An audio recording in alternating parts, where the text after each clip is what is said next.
We're going. I like the aggression. Dude, let me drop the green bar. You can go tell all those guys up there they can suck it. What we're about to do is not a good idea. All good. What is he doing? You gotta be kidding me. Half the pack is flying apart. It's so nice to see you at the line. Oh, pack of cars come piling in as well. Jump. Coming light. Hello, come back, caught him. That was incredible. Dude, nobody better. Nobody. Hell yeah, guys. I got y'all. I saw some of y'all jump the start there and put late too early. I got y'all in the YouTube chat. What's up, everybody? Welcome to another fun, now mid-September NWP. Man, where have the months gone? It has been a lot of fun. It's still a lot of fun to go. I, of course, am joined by my co-host. Over here is Eric Estep. Over here is Danny B Talks. And I am your host tonight, the Iceberg, Jarrett Lumberg. Guys, Bristol was actually really entertaining. It really was. At some point, we're going to be starting this show at 6:55 Central Time. At some point, we're just going to keep moving the start time up so we can continue to beat the buzzer on the late. But yeah, the show coming to you next week at noon, and then we'll actually start at 9:30 in the morning. Like, we're just going to keep trolling with the start times, but we'll still go until like 9:30, 10 o'clock p.m. Central Time somehow.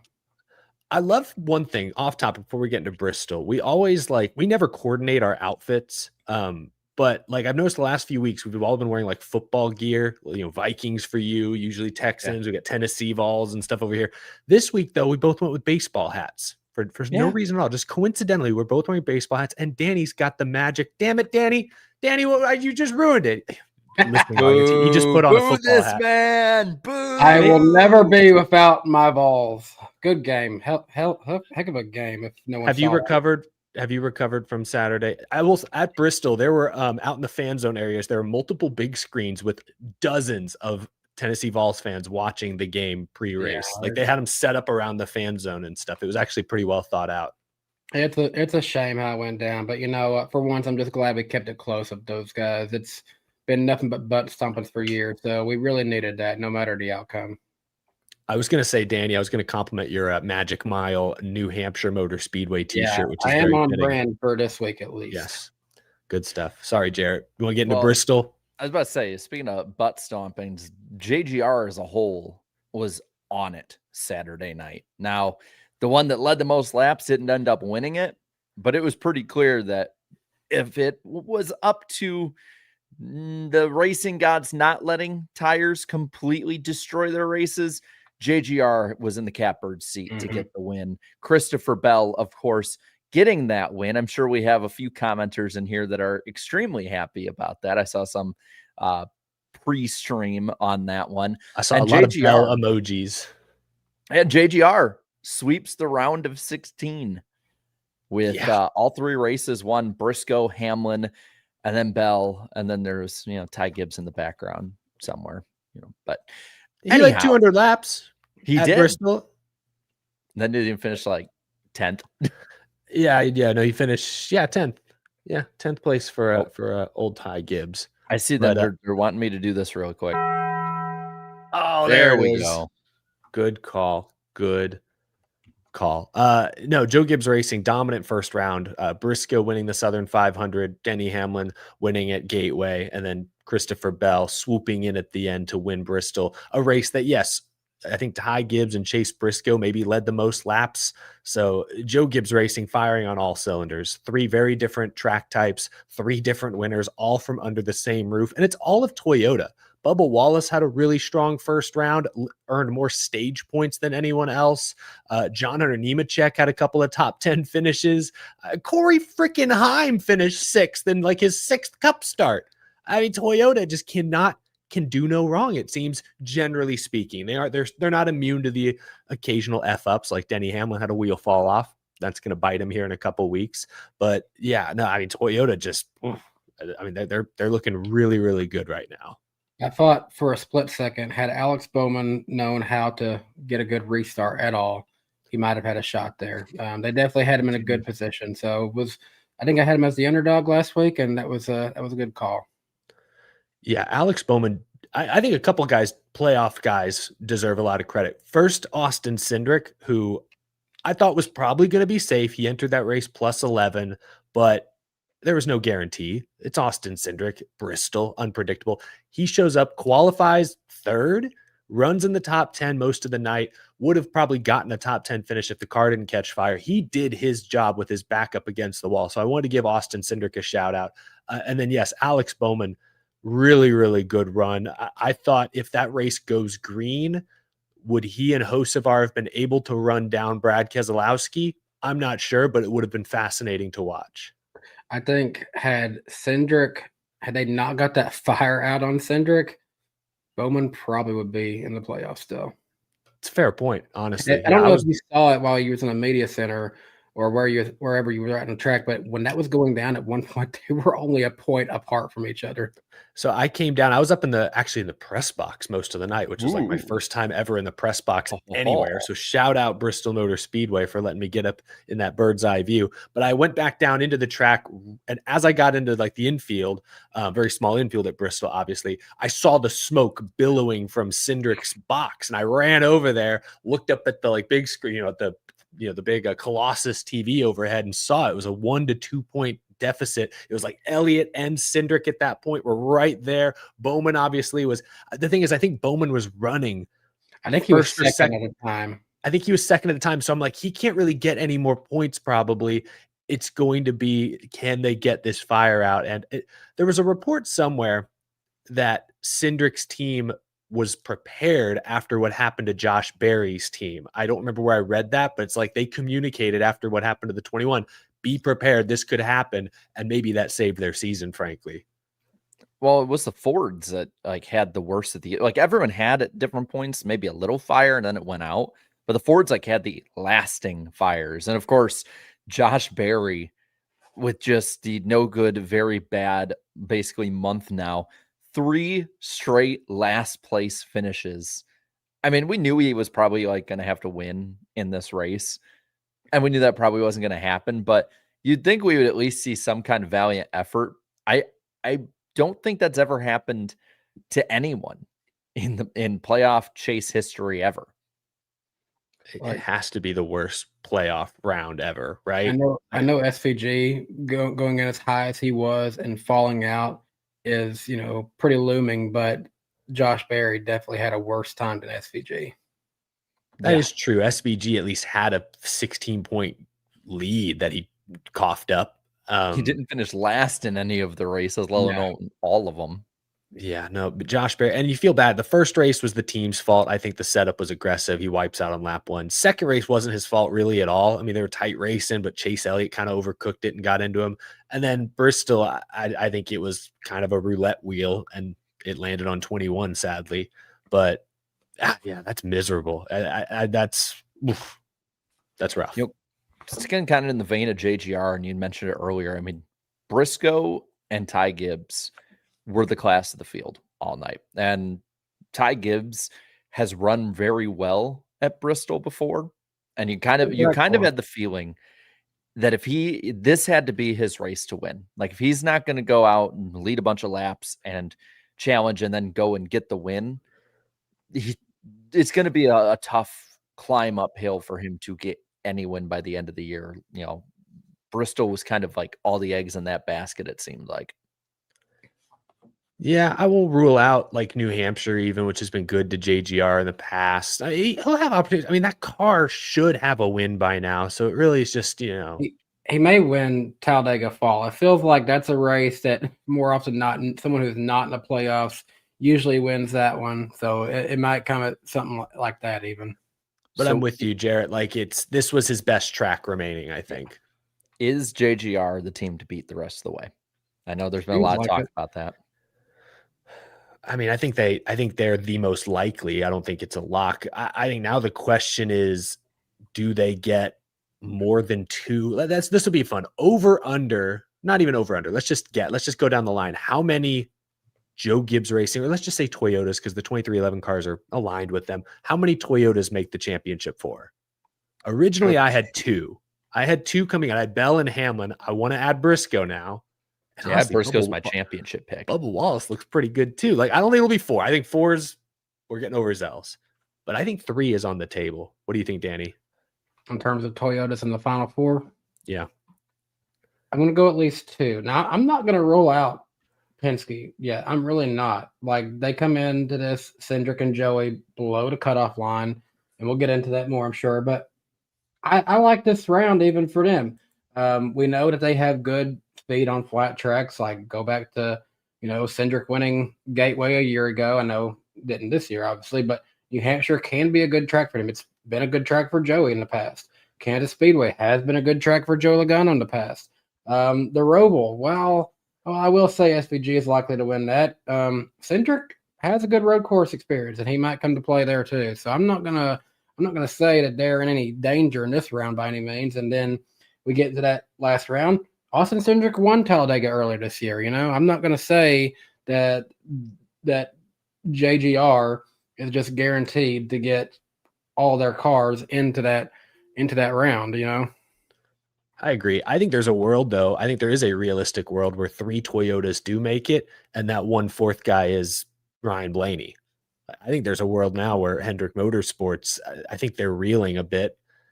There's a world maybe where Hendrick gets shut out of the championship for it. It's probably unlikely. Larson, Byron have a lot of playoff points stacked up, but that's a reality that could happen. That's the way I see it. I'm looking at it again. I'm like, it wouldn't shock me if Cindric can get things together and he gets through this round, that he could come to play at like Talladega or something like that, and then Blaney win Martinsville. We could have, Blaney and Cindric potentially in the championship 4 even. Oh man, we're talking Cindric in the championship 4. We're going off the rails here. That's what this system's built on, Eric. That would be quite the upset. That would be probably the biggest upset since Brian Newman made the championship 4. That was pre-playoff. Ross Chastain could make it a few years back, Granted, that took the Hail Melon, but still. Man, all right. I don't know. We'll see. I would probably say right now I'm favoring Bell and Briscoe. If I had to pick JGR over Hamlin. Well, it's Hamlin. I can't say that I trust Hamlin. I trust Hamlin. I can't say that I can trust that something stupid doesn't happen to Denny Hamlin, because for some reason, driver's got a lawsuit on NASCAR right now. For some reason, for 20 years, whether it be his own fault or not, Denny has Denny could be driving around the track just fine, and he'll be the lone car that gets hit by a meteor. Just like something can always happen. But I had said beforehand, I really didn't trust Bell unless he could prove to me he could go out and in one way or another win a race, because he had not won a race since those 3 in a row early in the season. Team had been a little bit off, but now that Joe Gibbs Racing is really heating it up, you got to think too, is that they might, Hamlin might run second in 2 of those races and then maybe crash out in Talladega, but those other 2 teammates would be the ones probably cannibalizing those wins. Briscoe could win a Martinsville and Bell could win a Vegas. And then you have Talladega that could be like the giant, axe thrown into the middle of that. Like, that's kind of how I see it, is like it's kind of like a Roush 2005. You kind of cannibalize your team by too much success, which is kind of crazy to think about. I don't know. He's got the most playoff points right now. I think if I were tier listing the Toyotas right now, I actually would probably put Hamlin at 1, Briscoe at 2, Bell at 3, and then probably Wallace, Reddick 4, 5. That's probably how I would rate him right now.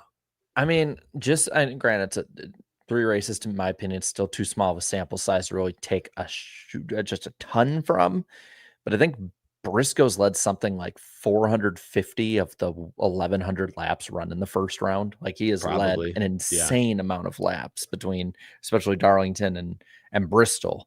I think that 19 team's heating up like even more. Like, I think they're just getting better as that chemistry now is built. And like, if they're firing at all cylinders heading into that last round, like I think they're the favorites above all else to get in. You know what's really wild about all this? The order of this first round went Briscoe, Hamlin, Bell. I wouldn't be shocked, New Hampshire, Kansas, Roval, if it went down that exact same way again. Can you imagine the Briscoe win reaction? New Hampshire, Hamlin win Kansas, Bell win the Roval. That'd be insane, actually. Oof.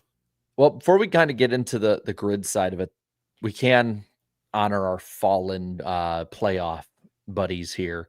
Alex Bowman, Shane Van Gisbergen, and Austin Dillon, Josh Berry out. I can't take my hat off because my headphones are blocking it. But I'm gonna be honest, I'm not shocked by any of them. I'm a little bit by Bowman, but again, that team struggled. I can't say I'm super shocked though that any of them are out. I just want to say, and Danny, I know you'll take your victory lap in the prediction segment, but like as soon as I saw the reset and I saw how few points SVG was up, I was like, there's no way in hell he's making it. Like, no way. Yeah. I look at I think, yeah, I agree. I don't remember what we all picked. I had SVG, Dillon, and Barry out. I had Chastain out instead of Bowman. So Alex Bowman, mildly surprising. I mean, he was the 16 seed with no wins, but he was on a pretty solid roll, top 10s, good speed the month or two before the playoffs. Never been eliminated in this round, period, when he's made the playoffs. I did not even know that, but that's a great point as well. That backs up my original prediction that has now unfortunately been proven wrong. So I'd say Bowman's a slight surprise.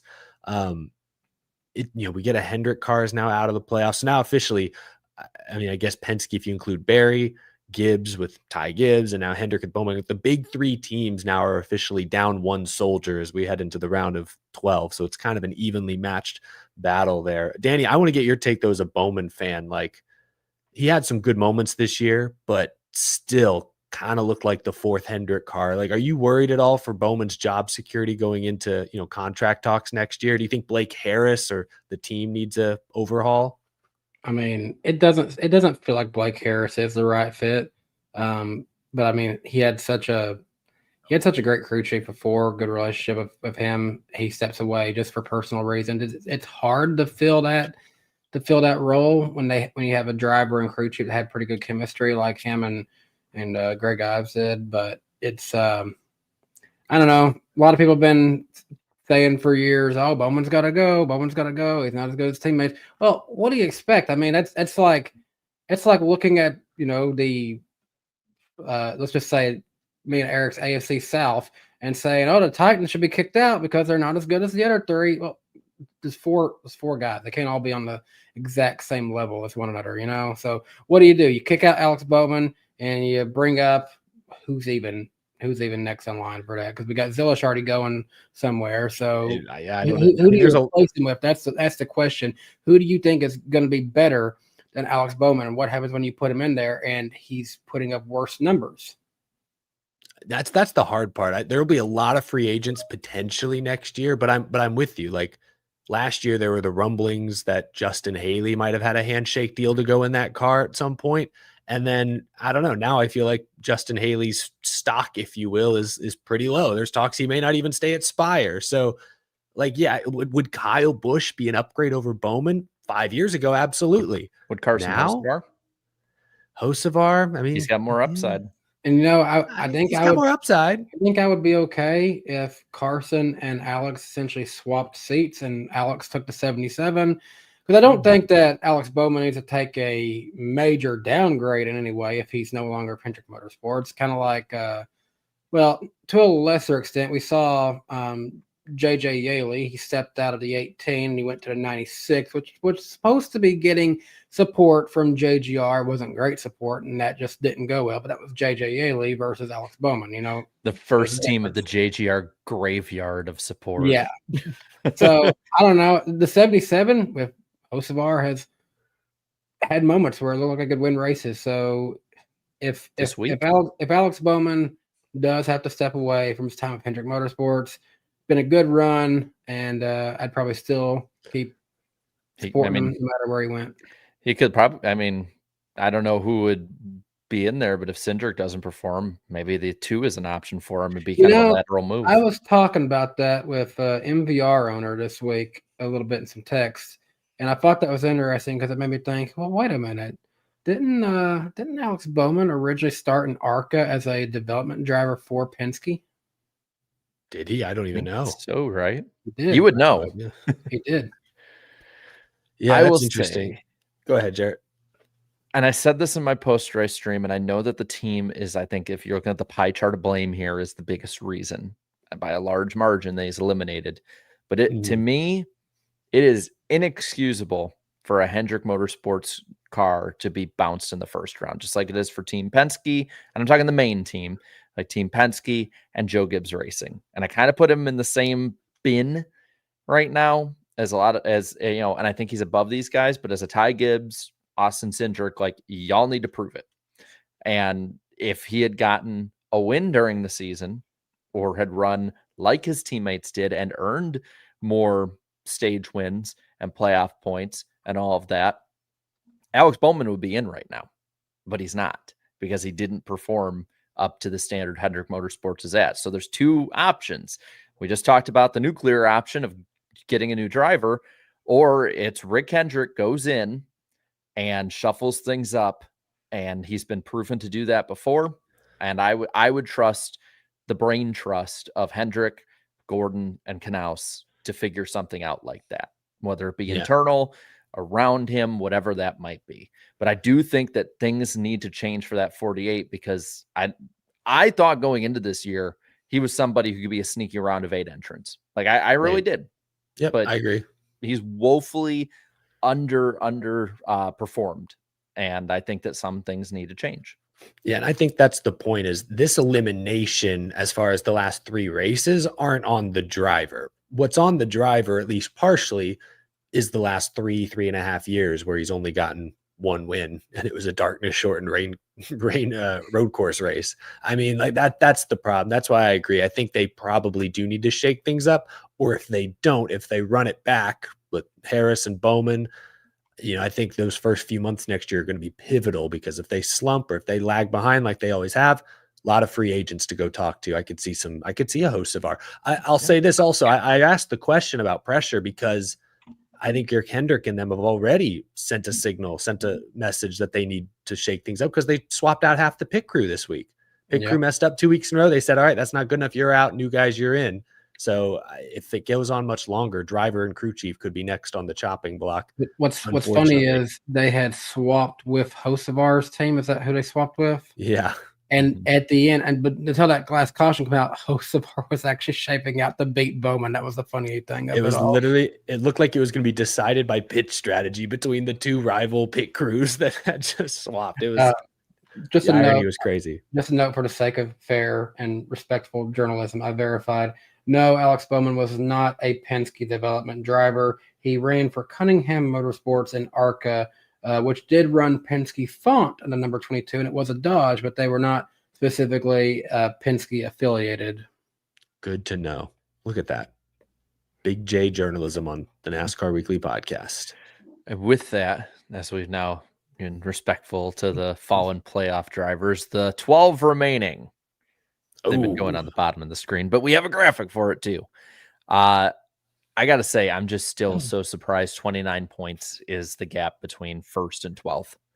Like, no one's running away with it this year. I mean, like, I think everyone on the left side of that column is a very realistic and, in my eyes, valid champion at this point. There is no big 3 this year by any means.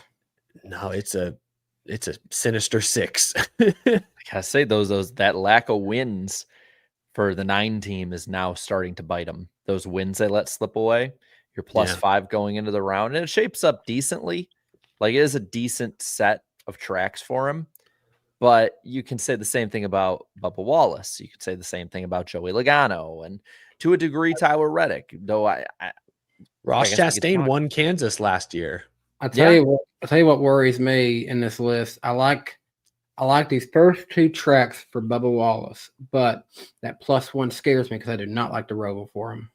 He's actually has a top 10 finish in average finish in the Roval era, or the next gen era at the Roval.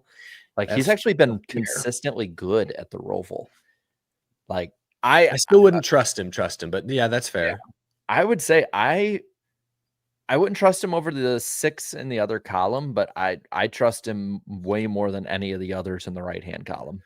I think I trust Bubba more than Reddick. And Reddick is good. He's really good. And I think he'll be fair at his next 2 tracks. But I worry about Reddick's pit crew and when the pressure is on, because I feel like that's when it really gets to them. It's a good point. What do you guys think? Who gets eliminated? I was about to ask who are your 4? Because I have one that might surprise people, but I'm not sure. We might have the same one. I don't know. We might be similar here. Here, throw that graphic back up, Jared. I can go first if you want. Go for it. So I originally, my 8 are still alive that I originally picked. I had originally Logano, I guess Chastain, Cindric, Bubba, and who did I have last? I guess Logano, Chastain, Cindric, Wallace. Those are my 4 I had out originally. Sorry. I think Bubba's going to get in. I think Bubba Wallace has proven over the last 2 months, really since that Brickyard 400 win, they are legit just about everywhere. So I think Bubba's going to get in. The question is, can Logano stay alive? Can Reddick overcome that 3-point deficit? And my prediction is that Tyler Reddick will. I think Toyota will get 5 cars into the round of 8. I think Chase Elliott is the guy in the danger zone. So that's my take. And I have a feeling that might have been where you were going with it, Jarrett. So I hope I didn't spoil your No, it is, but at the same time, like, and a lot of them also watched my video where I said it earlier this week. I have Elliott, Cindric, Chastain, and Reddick. I don't trust. You believe in Logano. You believe in Joey. Okay. I don't believe in Joey. I believe in the devil magic surrounding Joey that always manages to get him through this. And I made the mistake multiple times before in odd and even number years to discredit the 22 and be like, nah, he's out. I ain't making that mistake again. I'll wait till I'm wrong on that one. Fair enough. I also am with you guys. I have Chase Elliott being eliminated this round. In my opinion, the 9 has been, these last few races, has been putting up just similar effort to the 48, in my opinion. It's not been that impressive to me. I don't see Elliott advancing past this round. Along with him being eliminated, I'm going to say Chastain is eliminated. I'm going to say the 45 gets behind things and they don't get through. And it's a toss-up between Bubba and Logano, but I trust Logano a little bit more. So I would have Elliott, Chastain, Bubba, and Reddick going out this round. I see both 2311 cars out. Interesting. And I have all 3 Penske's moving forward because I just trust them at this point in the season. I think New Hampshire this weekend, which I know we'll preview at the very end of the show, but I think New Hampshire is I'm glad this is the first race of this round, not because I think it's going to be a barn burner, but it's a short, flat oval, which I think will really, again, show us where Team Penske's at. But they're using the same tire that they used at Richmond a few weeks ago, which Austin Dillon won. And if you'll remember, the 2311 cars led a ton of laps. The Penske guys were pretty good. This is also the same tire that was used at Martinsville and North Wilkesboro, both JGR wins. And I think there was one other place this tire was used. I don't remember. Maybe Bowman Gray, which was a Elliott win, but that was February. It's going to be interesting to see how this New Hampshire race goes, because I think if Logano isn't above the cut line after New Hampshire, I don't think he has a chance. I will point out he was one of the ones at the tire test there, and people said like he had a ton of speed. And we've heard that before, but I would take that into account with all of Penske this week. Yes. And on that note as well, Bell did the tire test. We obviously know he's great in New Hampshire, but Ross Chastain, the guy we all have getting eliminated, also did that tire test a month ago. So we're discounting Ross, but shoot, he could win. You never, who knows how valuable that test truly was. I'm sure it's worth something. Well, we can, I think, move on. We have the ratings for this week. So buckle down, get ready. It's funny. It's not the 900,000 that a lot of people in the chat were saying it was going to be. They're like, there's not even going to be a million this week. And there were. It was a 0.79 rating. With 1.536 million viewers, down 16% from last year, and the lowest watched Bristol night race in the race's history that's ever been recorded, which is a damn shame, because between the craziness with the tires and the fact that I honestly thought this felt like the most old Bristol kind of race we've gotten since 2006. Like, it's a damn shame people didn't see it. I'm not trying to keep correlating the Tennessee college football stuff, I promise. But Yeah. the ratings for that come out this week, and it was 12.6 million. It peaked at 15 million people watching that game. And I'm Wasn't that like, done like before the race though? it crossed over a little bit. It was still going on while the race was getting started. So at that point, if you're a lot of Tennessee people who probably still would watch that race, you're just feeling like, I don't feel like watching anything after that. You're burned out. Well, Danny, do you know off the top of your head how that college football, like, I don't know what the comparable game or rating would be to last year, but like, are college football ratings up to start the year? I would imagine yes, only because they schedule a lot more big games. They're very much up, more so than usual this season, I feel like. I know that was the number one most watched game of the entire weekend was Tennessee, Georgia. And I remember the Texas Ohio State was like Fox's biggest week one ever. Yeah, and some of that is they used to not schedule big games this early in the year usually, but yeah, that's the thing is I think this rating, it's obviously not a good sign. This is 3 weeks in a row where you've lost at least a couple 100,000 viewers year over year, so it's not good for NASCAR. But I would also look around the landscape and say just about every sport that's not football has dropped over the last 10, 15, 20 years.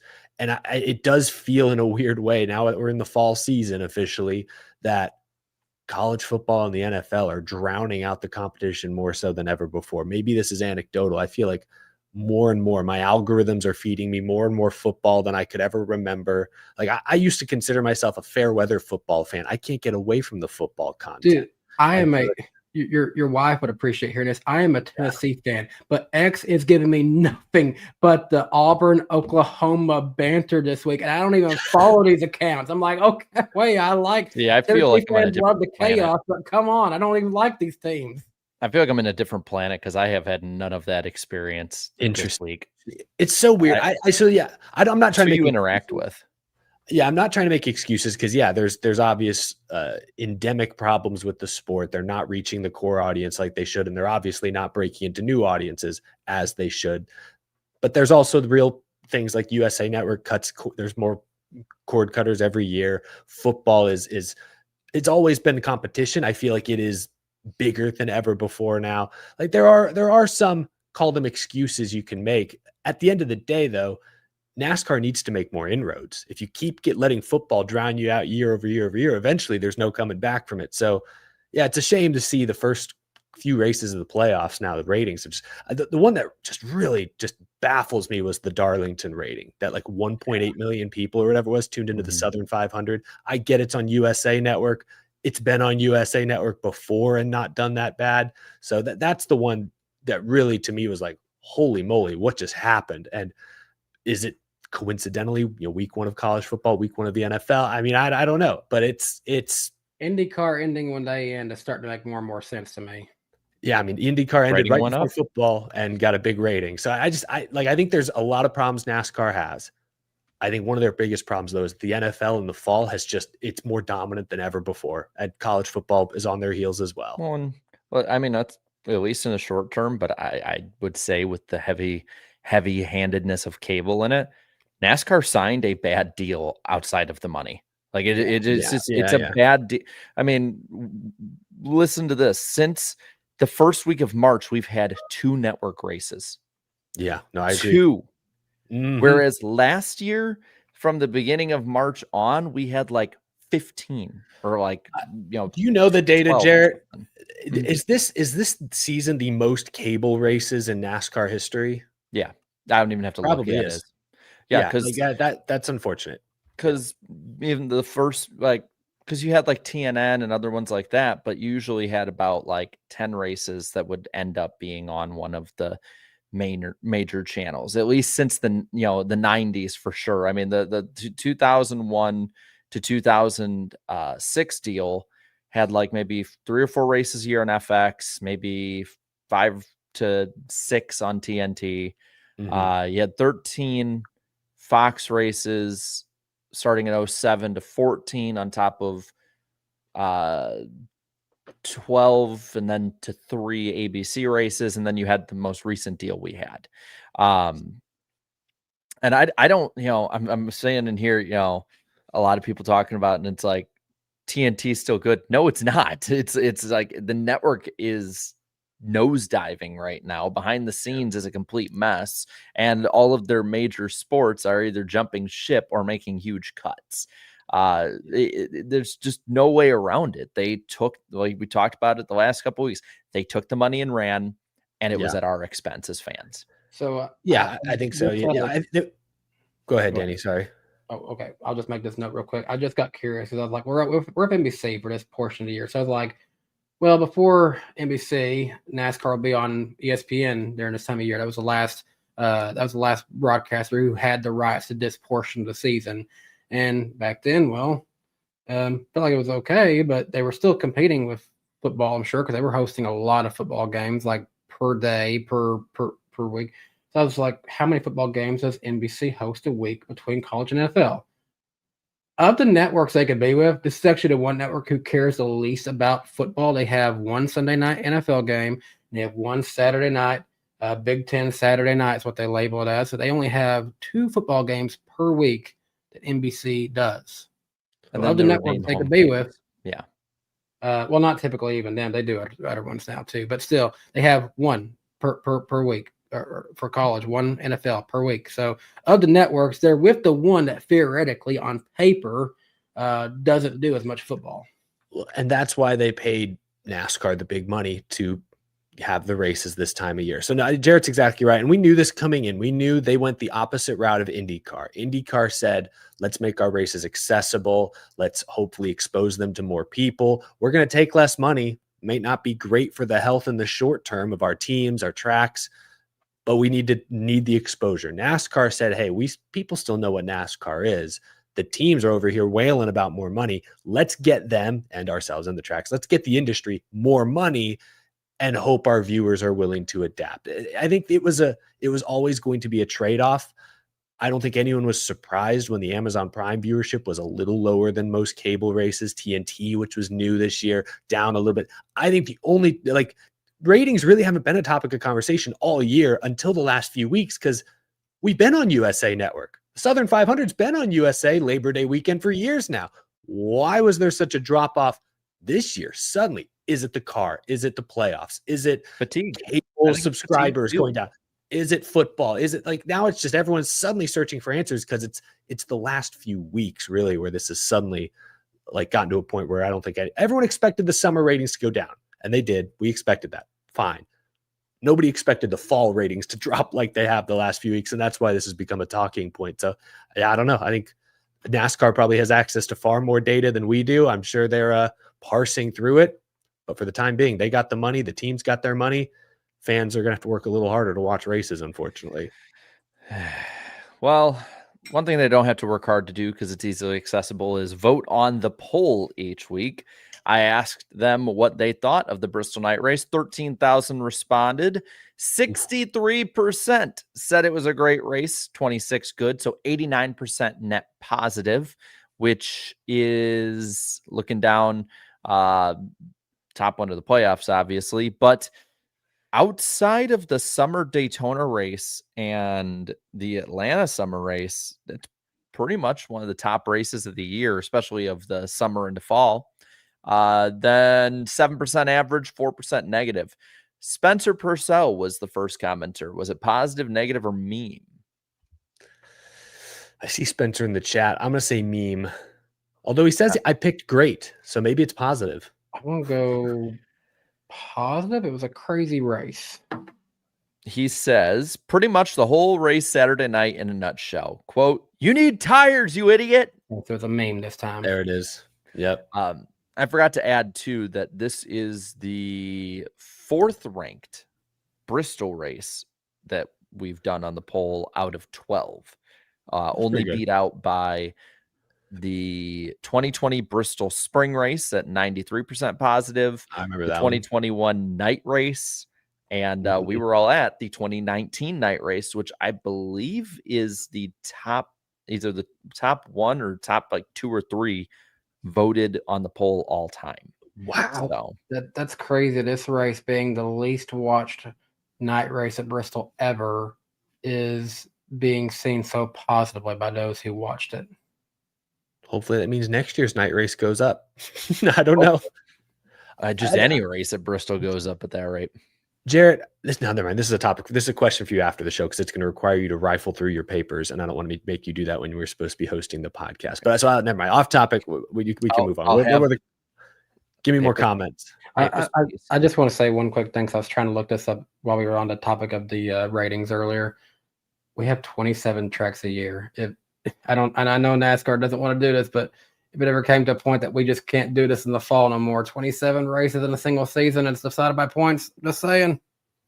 It just becomes what the regular season is now. Which the data shows fans watch, I guess. So I guess there's that. Yeah.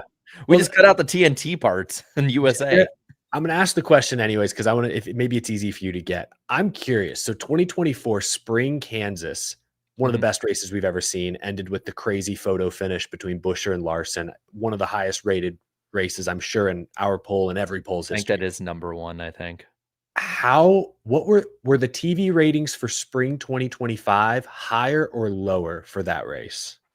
Well, you got to remember that race had a 3-hour delay as well. So that didn't help it. Right. You're right. Never mind. It was even. It was even. Even. So same that's network, my thing. Same date. Fans are always on us like, hey, or not on us, but like on the sport. Like, you gotta make the racing has to be better. That'll bring viewers back. The best race in Kansas ever, and less people tuned in the following year. I don't think it's the racing. I think there's just so many other factors beyond simply one thing. So yeah, in other words, it sounds like the Bristol night race is going to keep plummeting in viewership. That's what I'm hearing. Yeah. Tires be damned. Now, fun stuff, though. The comments. Raphael says Josh Berry officially has the worst playoff run of all time, last in every race. Lunar Lander says that was great racing. I really liked that the tires lasted longer as the temps came down. That feels like that was the sweet spot.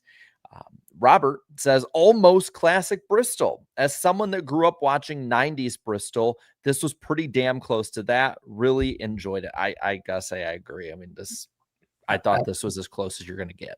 Brad sure tried to see if it was classic Bristol. He could do a bump and run. And if anything, he bumped and sent the guy forward more. He threw out the first pitch at the Red Sox game, and a fan literally yelled at him and said, "Hit Bell harder next time."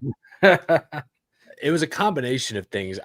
Brad hit him perfectly square. He didn't like turn him awkwardly. And then also Bell said he backed up the corner. So Bell was going a little slower than usual on entry. So I think the boost wasn't as jarring. Like it just kind of got him back up to his normal speed. So it was smart defense. And then you got to hit people really hard in this car to make that kind of difference. Last couple here. Lazarbro says NASCAR has to move this race back to August. I feel like that would not get us the temperature, though.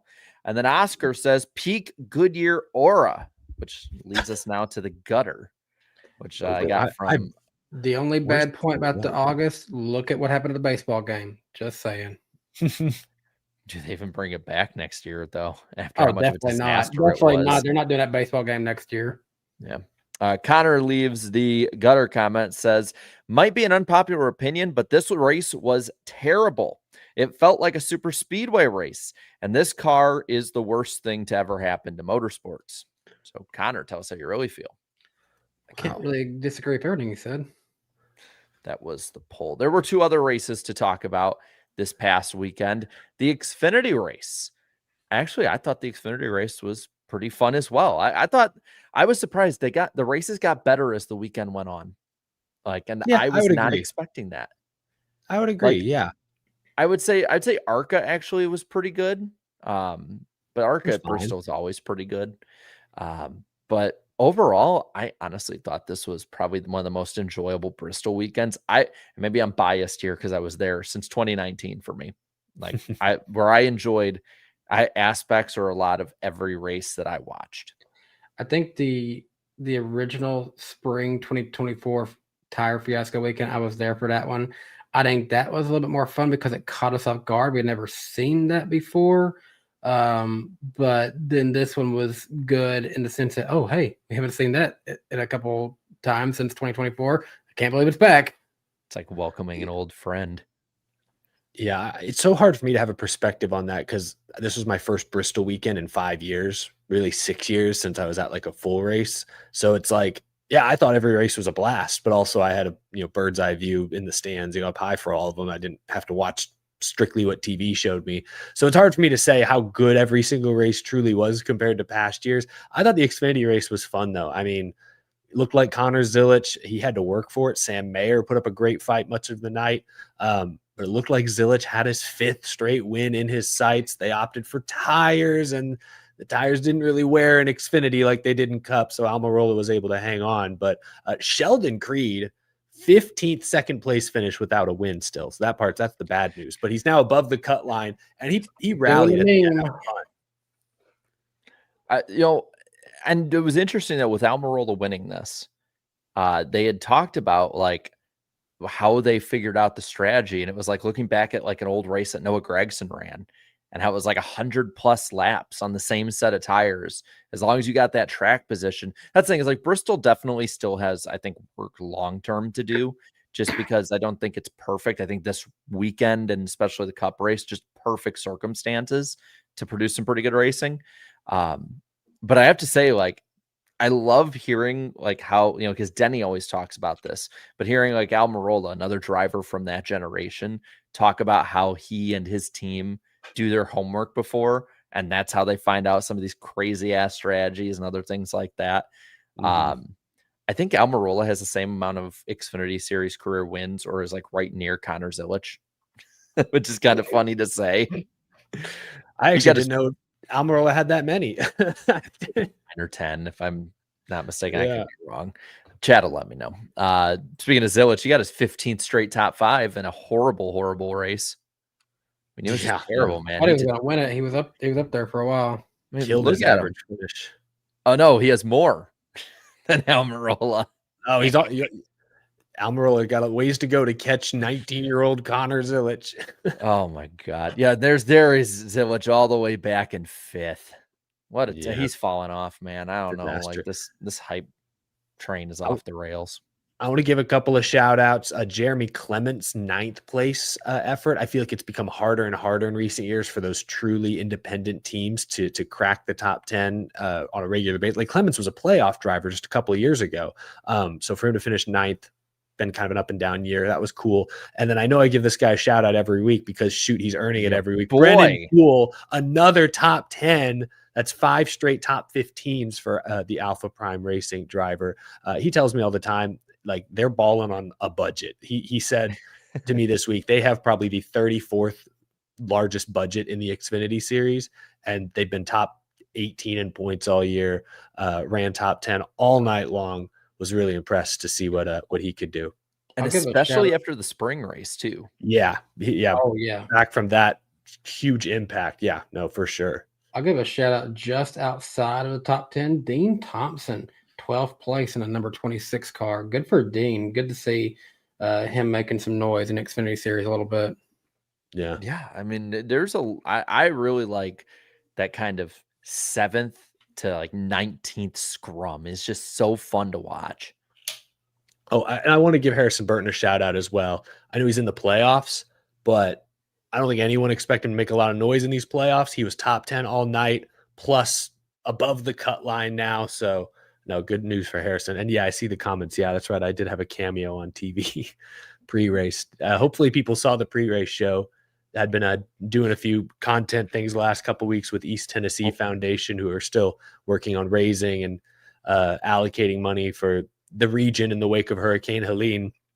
And it was their idea actually to have me be a part of their pre-race segment on the CW. So that was really cool. I got to the folks from the CW came out before the race and mic'd me up and gave me some of those CW crew. Hold on. I think I have them. While you're getting them, I kept them as a souvenir. This looks so professional. I got to write down some notes and stuff on here and hold it. So I do got to say we got to teach the people at CW how to pronounce your name, though. Oh, did they mispronounce it? I didn't even hear. Yeah, What is she said, let's go to Eric Estep. That's Yeah, okay. That that- one's okay. I live with that one. I've heard Well, Esteep or you- Estes or no. You gave us you kind of gave us like a really short heads up, like, hey, like this is happening, and right before you posted the thing on Twitter. And so like I surprised Riss. I'm like, hey, you come watch really quick. She's like, oh my God, Eric's on TV. Yeah, I was afraid to like tweet anything ahead of time because I didn't want to like overhype it. I didn't want people to be like, hey guys, I'm gonna be on TV. Thing. Yeah, and because I had no idea. We filmed like it was like 60 seconds is what we filmed, but like for all I knew, I was gonna be on camera for 3 seconds. And I don't know what it was ultimately, but it was like I didn't want to like overhype it too much. I should have given y'all more of an advance warning. Because do you remember you remember in 2020 and also 2021, we'd always know if there was a rain delay of some kind or anything because Eric, you and I would probably get tweeted like, Eric, you're on TV from the fit was it 100,000 cameers or whatever it was? Yeah, that's right. We had that little cameo for the first pandemic race. Yeah, so that was cool. I forgot about that deal with Fox. That was really neat. And then I love the mispronunciations in the chat. Eric Escalator. Eric Escalators. That's funny. Eels. But yeah, I got my souvenirs. I'm gonna like put these somewhere. I don't know. Should put them up on the wall, but one of them like had the CW NASCAR thing on the wall, and then have it one of them the other way with the notes that you took. That way you like have both sides of it. One quick thing before we move on from the Xfinity Series. Who did not have a good time at Bristol this weekend? America's favorite blue collar team, RCR. Austin Hill 19th, Jesse Love 25th. I love that you don't let that go either. Every time you talk about RCR, I absolutely love it. I mean, they drop a grade A meme on us like that, man. We're never living that one down. But it'll be about as down as they are in points right now. We got the kind of cutoff grid that's pretty close still. I'm going to say the Sammy Smith had an engine issue. Yeah, he had an engine issue, so he's in a tough spot. I don't see him winning, and I think he's going to have to win. Probably. I can't see him outrunning 4 of those guys ahead of him, like because he's been around all of them all year or below all of them all year. They've got Kansas and the Roval left. Do y'all think Austin Hill survives? Yes. Yeah, I can see him getting top 5 in those. I think so too, because just of who's ahead of him, like Taylor Gray and like Nick Sanchez might get some stage points, might not. I think Austin Hill probably will. I think he gets bailed out by competition more than performance, and then he gets set up really damn well in the final round. So I still think he makes it in. If he struggles this week, or not this week, I should say, next week, then okay, yeah, then we can start having some serious conversations about him. Who worries me, and it's crazy, Sheldon Creek got to second place, and he's still close to that border. That's the interesting detail of this all. So he's got to keep going a little bit more. Who scares me the most, I think it's honestly the JGR cars of Brandon Jones and Taylor Gray for some reason. I'll say Jones, I don't feel as iffy about. Gray, as much as I'm kind of higher on him, I'm like, yeah, I'm with you on that. Because that's the thing. I've seen Brandon Jones in person win at Kansas. So it's like, I could see, I think he's definitely an undervalued pick if you want a dark horse to like bet on. Like he is. How do you feel about Harrison Burton right now? He might sneak through this first round. I'll give him that, which would be pretty incredible. He's just got to get points like early in the race, like build up the gap and then just play defense the rest of the way with a good finish. That's pretty much like that's been his MO all year. And he's just keeps going. On Brandon Jones, you mentioned you've seen him win Kansas. I've seen him win Phoenix. If he makes it, just saying. Gonna win Martinsville a couple years ago and qualify in. And I do got to say this. I made this note while I was watching the Bristol race on Friday. Brandon Jones he does look so much better behind the wheel of a JGR car than he ever did in a JRM car. I don't know why that deal didn't work out, but he went back home, if you will, to JGR, and he just feels like that's where he needs to be in the Xfinity Series. He had a stint for a long time at RCR. He did a while at JGR, won a lot of, I don't want to say a lot, won quite a few races with them. That didn't work out at JRM, but he's back home where he belongs. Well, and then we had one other race this past weekend, the Truck Series race. I'm gonna be real. This probably was the dud of the weekend for me. There was the spin and win fun. Yeah, the fact that Riggs came from last to first to win was entertaining. I'll give it that. But yeah, this was the race where like tires mattered the least. Corey Heim was able to hold on to the lead for like a long time, despite being on 50 lap older tires. And usually you'd say, well, that's just Corey Heim. He's great. He wasn't great on Friday or Thursday night. He was probably like a 7th place truck. He drug it to 3rd or 4th or wherever he finished, but like that was not a winning combo, and he was able to win a stage on old tires. So yeah, it was an all right race. Lane Riggs, though, great short track racer, deserving winner. Quite the statement to kind of move through the playoffs here. Really unfortunate what ended up happening to Jake Garcia. He had a very fast truck. He led 14 laps. He had the fastest lap of the entire race, but he comes home 33rd in this one. I'm gonna put a hot take out there. I think Lane Riggs is right up there as like 1A, 1B favorite now with Corey Heim. It's not 1 and 2. I think the 11. I'm penciling them both in for Phoenix, basically. I think the 11 team has enough to get there. They'll be fine without a catastrophic failure at the home stretch before Phoenix. The 11 will be there, but that 34, just like last year, gets faster as the year goes on and is really good at like any track under a mile. And so what are you saying? Are you saying that when they both get to Phoenix, you think it's 50-50 who wins it? I think Lane Riggs 1A and Corey Heim's the 1B. So right now, if they both make to Phoenix, you're saying probably 60-40 in favor of Lane Riggs. 51-49, 60-40, like in that range. But if gun to my head, I'd put the money, and I put it in my predictions, gun to my head, I'd put the money on the 34 for that race. I think that's fair. At this point, if Phoenix was tomorrow and it was those two for the championship, I think that's fair. If you pick Lane over Heim, I'd say that's unreasonable. But I think there's still a chance in the round of 8 that Riggs flames out and misses. I think there's no chance Heim misses the championship for. I would still say there's a chance, maybe a small chance, but there's still a chance Riggs goes through one of those weird slumps or makes a mistake. I mean, he made a mistake lap 1 at Bristol.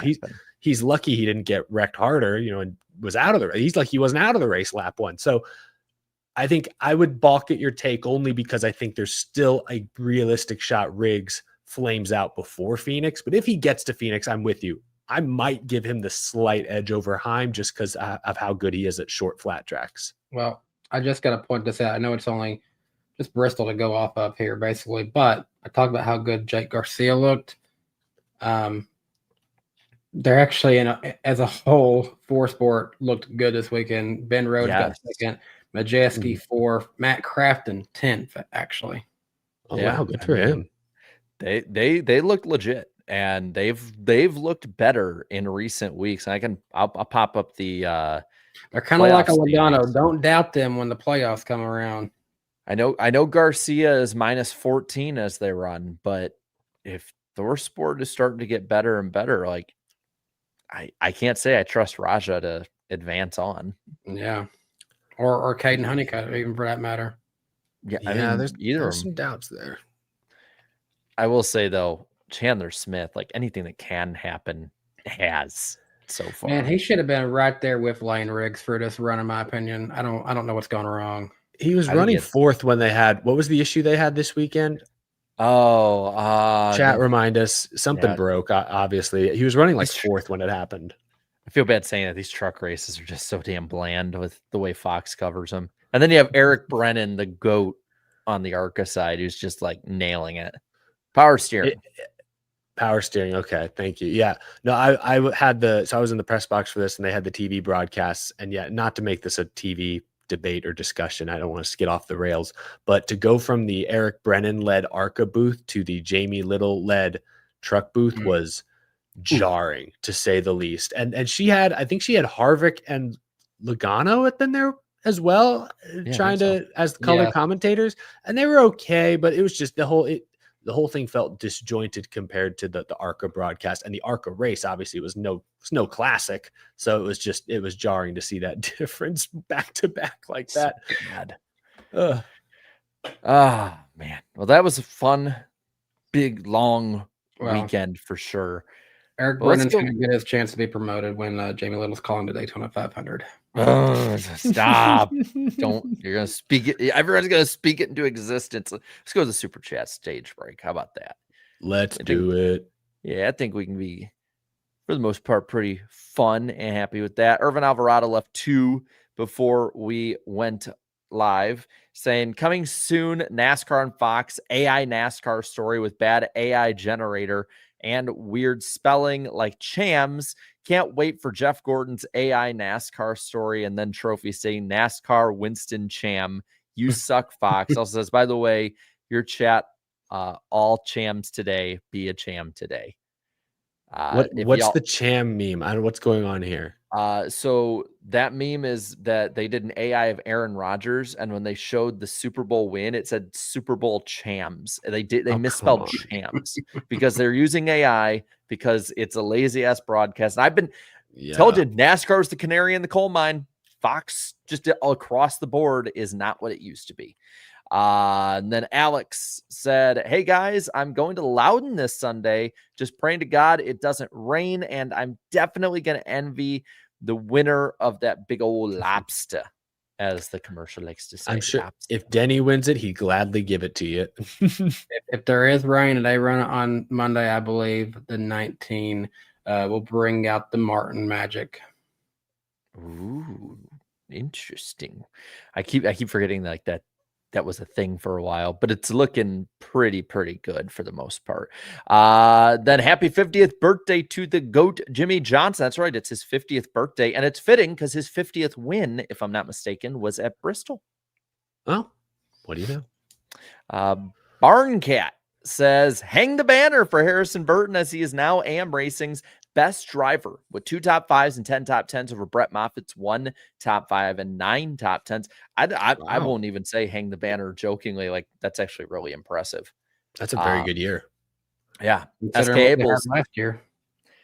SK Abels says NASCAR 25 releases on my birthday. PC or console? Is it October 14th or November 11th? Happy early birthday either way, I guess. Yeah. Mr. Penguin says, I saw this fact on Twitter, and I'm not sure if it was half or more than half of the playoff drivers have driven for Brad Keselowski Racing. I think it's true.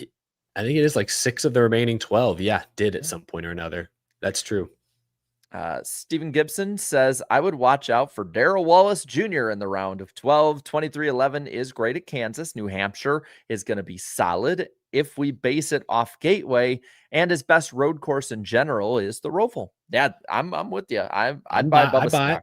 I can say it. I'm just not ready to commit to it myself. Aaron, and this is Beast of Metal. I always love seeing that profile pic's badass. Scary.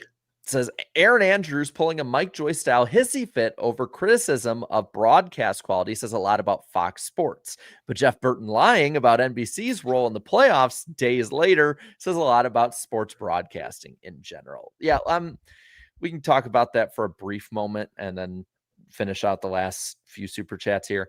I don't know about the Aaron Andrews thing. I didn't see it, but that does not surprise me at all. Yeah, I don't know the Aaron Andrews bit. I'm not familiar. The Burton part was, I have to admit, like I saw that and I just kind of rolled my eyes like, okay, yeah, like you got kind of, I feel like when, especially they're employed at those companies, like they're not going to just outright say the business practices. And it was funny because we talked about this before. Kenny Wallace was like, I don't know how NBC's works, but that sure as F isn't how Fox Sports works because they were influencing everything. And I'm like, shit. Well, that's the thing is I like Burton. And I didn't listen to the full show, so I saw the clips and a little extra. But what he said was just, NBC doesn't come up with the format. We don't write it down and hand it to NASCAR and say, do this. But I don't think anyone's necessarily accusing them of doing that. I think everyone, though, understands that NBC, when it comes to playoffs this time of year, has probably the loudest voice in that room. And if they came out tomorrow and said, we don't want playoffs, or NASCAR, we really want the 10 race chase, it would move the needle. It wouldn't be the end all be all. Other people would still get a say, but it would move the needle tremendously. And I think that's the part that he just just kind of left out. And I'm not really sure why. It was kind of weird. It felt like it was like, on one hand, Jeff Burton will probably say that he really likes the playoffs or thinks the playoffs are valid and think it's a great time of year to be a NASCAR fan. But then at the same time, he's like, but don't blame NBC if you don't like the playoffs. I don't know. Like, it felt like, See, I retweeted a tweet today about that, where it's like the playoffs Yeah. are such a rousing success that neither NBC or NASCAR will claim it. yeah, exactly. The playoffs are great, but they're not our fault. Like, what? It's kind of moving on from that. Justin Drake here with a 50. Damn, son. Wow. Thank you, says, Justin. this may be Joe Gibbs / Toyota's year. Through the 3 races and 1,107 laps, 870 of those were led by Toyota, 132 by Chevy, 105 by Ford, and the top 5 at Toyota are Sean Hunter with 15, Denny with 90, Bubba 95, Gibbs 202, and Chase Briscoe, that's right, 451.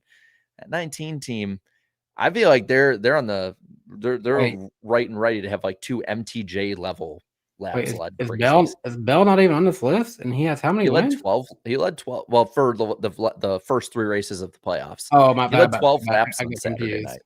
Yeah, he led 12 laps. I think we can do a few more here. AJT says, howdy y'all. Bristol was an incredible experience. I got to meet Ryan Preece, who signed my 124, and I got to meet Eric at the Carrera tent. My brother couldn't ask for a better birthday gift from me. That is awesome. Awesome. Thanks for saying hi. Danny, I'm going to leave the next one to you. Oh, there it is. Where'd it go? My bad. Go ahead, Go for Jarrett. Yeah, there you go. This is for Danny. SD70 Ace or ES44 AC. Both are fantastic train locomotives. Personally, the ES44 AC is such a classic look. Like, that's what most trains look like. But man, because my home rails are CSX and they abandoned all of their SD70 Aces, I got a chance to see 2 of them in Arizona on BNSF rails, and they look so unique to me. I love seeing an SD70 Ace whenever I can. But both are great engines, but I got to go with the EMD SD70 Ace on this one. I think we can finish the last couple here on this go around actually real quick. There's 2 from I Stand with 2311. Carson says, hey NWP, I absolutely loved going to Wilmot Raceway in Wisconsin. I'm going to start attending local short tracks every time NASCAR is a night race scheduled in 2026. So like twice just to spite them. It says, tell me why I should trust NASCAR instead of 2311 and FRM, since they only gave teams 1 day and did the worst job of giving teams a deal, unlike NBA, NHL, NFL, and MLB, who give more time to sign.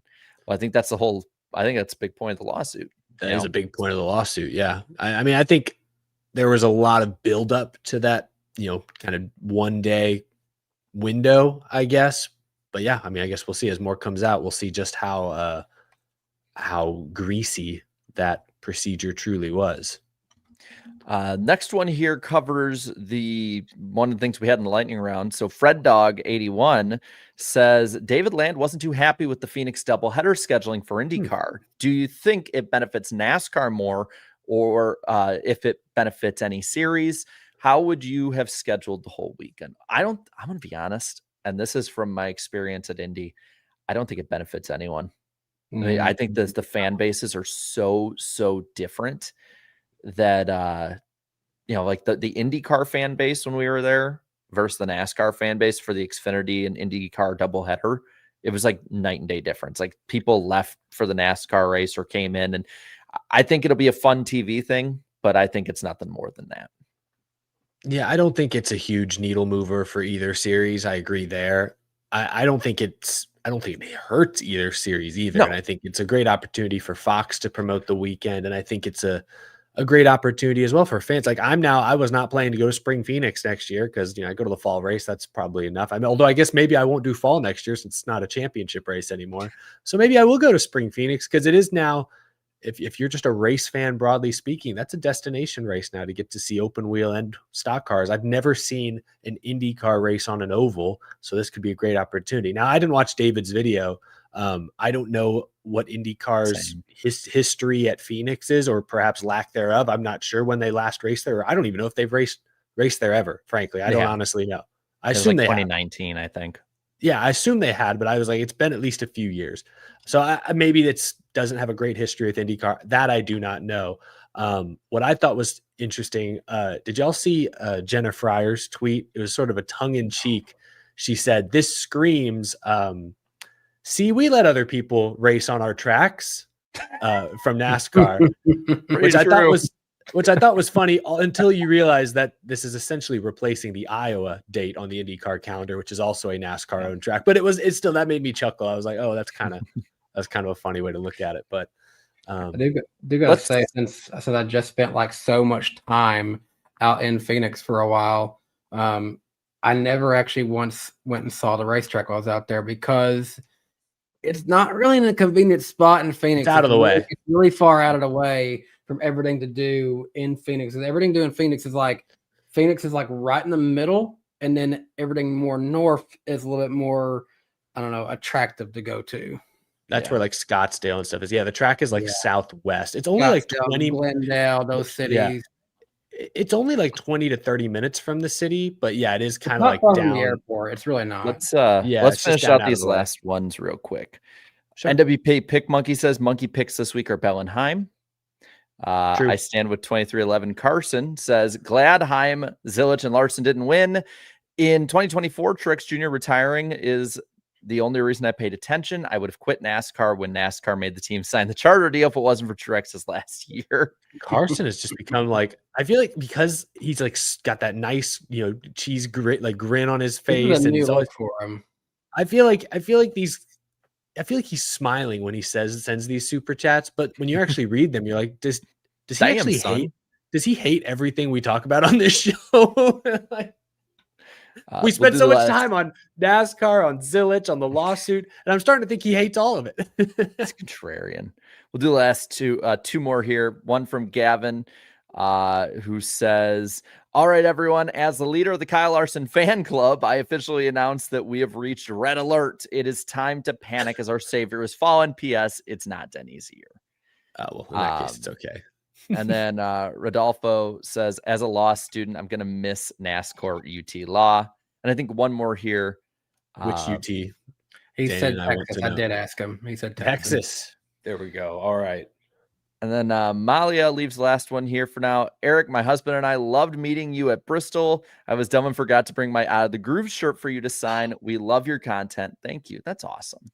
Well, thank you, Malia, and it was great to meet you and your husband as well. It was fun. There was a lot of folks came out. I spent all Friday and Saturday out in the like campground, midway, fan zone areas. So got to meet a lot of fans, and people were very, very, very friendly. I hadn't been to a racetrack in a while, so maybe I just forgot how friendly NASCAR fans are. I felt like these Tennessee, and they came from all over, but a lot of them based in or near Tennessee, a lot of Kentucky fans I noticed, very kind and were very fun to talk to. So it was great to see all y'all out there. A lot of Kentucky fans because their football ain't worth watching right now. That's probably, and they don't have a racetrack up there anymore either, so they gotta find something to do on Saturday. Well, guys, I think it's, we went long on the super chat stage break. Totally okay though, just so that we're evening it out a little bit this week. Well done, honestly. Really quick, it's rolling through. It's like kind of the scattered showers we've had in Tennessee all week. It is time for the lightning round. Of course, there is the NWP channel for episode replays, specials, all of that at NWP Clips. Be sure to check that out. Mark Moore from Spotify, to follow up on something we talked about last week, let us know that lone blockbuster is in Bend, Oregon. So thank you, Mark, for that. I appreciate it. I knew it was up there somewhere. I think I thought it was Alaska, so not quite all the way out there, but that's cool.